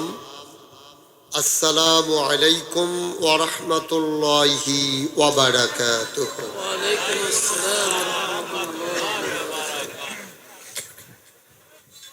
মাগরিবের পর থেকে ধারাবাহিকভাবে আপনারা গুরুত্বপূর্ণ আলোচনা শুনেছেন। লম্বা সময় আমি আপনাদেরকে আটকে রাখবো না, আবার কিছুক্ষণ পরেই ছেড়ে দেব, বিষয়টা এমনও না, একটা বিল মতো ইনশাআল্লাহ। শুরুতে আল্লাহর কাছে দয়া চাই, আপনাদের কাছে দোয়া চাই, আল্লাহ যেন আমার মুখ দিয়ে সেই কথাগুলো বের করে দেন যেগুলো আমার জন্য দরকার এবং আপনাদের জন্য দরকার। সবাই পড়ে না আমিন। বন্ধুগণ, মাহফিলে আসা এটা খুব সহজ, মনোযোগ দিয়ে কথা শোনা এটা খুব কঠিন। মোবাইলগুলো বন্ধ করেন, যারা মোবাইল ধরে রেখেছেন ওরা দয়া করে মোবাইলগুলো বন্ধ করেন। দয়া করে আশেপাশে যারা দাঁড়িয়ে আছেন, যদি বসা যায়, বসার মতো ব্যবস্থা থাকে বসেন। আপনি বসেন, দাঁড়িয়ে দিয়েছেন কোনো মানুষের উপর? ঠিক আছে। দক্ষিণ পার্শ্বে, উত্তর পার্শ্বে, এই পার্শ্বে অনেক লোক দাঁড়িয়ে আছেন। আমি শুরু থেকে এই পর্যন্ত খুব ডিস্টার্ব ফিল করতেছি। মোটেও মাহফিলের জন্য কোনো অনুকূল পরিবেশ নাই। বাচ্চারা কথা বলবা না। আপনারা যারা আমার ওয়াজ শুনেন তারা জানেন যে পারস্পরিক কথা বলা, ওঠাউঠি, হাঁটাহাঁটি এটা আমি মোটেও পছন্দ করি না। দয়া করে যেহেতু দাওয়াত দিয়ে আনছেন, আর একতা যুব সংঘ অনেক কষ্ট করে মাহফিলটা দাঁড় করিয়েছেন, একটা রিস্কের উপরে মাহফিলটা দাঁড় করিয়েছেন। 50-50 চান্স, হইতেও পারে মাহফিল, নাও হইতে পারে। বৃষ্টি আসলে সবকিছু এলোমেলো হয়ে যেত, লন্ডভন্ড হয়ে যেত, আমরা ইচ্ছে করলেও আর এখানে বসতে পারতাম না। সুতরাং আল্লাহ যেহেতু মায়া করেছেন, মেহেরবানি করেছেন, তাদের আয়োজনকে সার্থক সুন্দর করেছেন, সাফল্যমণ্ডিত করেছেন। সুতরাং আমার কারণে, আপনার কারণে অনেক দূর দূরান্ত থেকে, নানান গ্রাম থেকে লোক এসেছেন। আপনার কারণে আরেকজন ওয়াজ শুনতে পাবেন, আপনি যেন এমন পড়া কপাল না হন। আপনার কারণে আরেকজন ওয়াজ শুনতে পারবে না, আপনি সেই মানুষটা হবেন না। এটা আপনার জন্য দুর্ভাগ্য যে আমি কেন এমন মানুষ হইলাম যে আমার কারণে আরেকজন ওয়াজ শুনতে পারলো না। আশা করি আপনারা সবাই আমার কাছের মানুষ। এই এলাকায় একসময় আমি অসংখ্য মাহফিল করেছি, প্রতি গ্রামে গ্রামে আমি মাহফিল করেছি। ব্যস্ততার কারণে, দেশে বিদেশে নানান সফর থাকার কারণে আমি আর ইচ্ছে করলেও বারবার আসার সুযোগ হয়ে ওঠে না। আজকেও আমার মাহফিল খালি ছিল না। একটা মাহফিল কোনো কারণে ওই এলাকায় মাহফিলটা বাদ যাওয়ার কারণে কর্তৃপক্ষ যখন ধরেছে তখন আমি দেওয়ার সুযোগ পাইছি। আমি নিজেও প্রাউড ফিল করছি যে আমি আপনাদের মাঝে আসতে পারলাম, কথা বলতে পারলাম। এজন্য আমি নিজেই গর্বিত।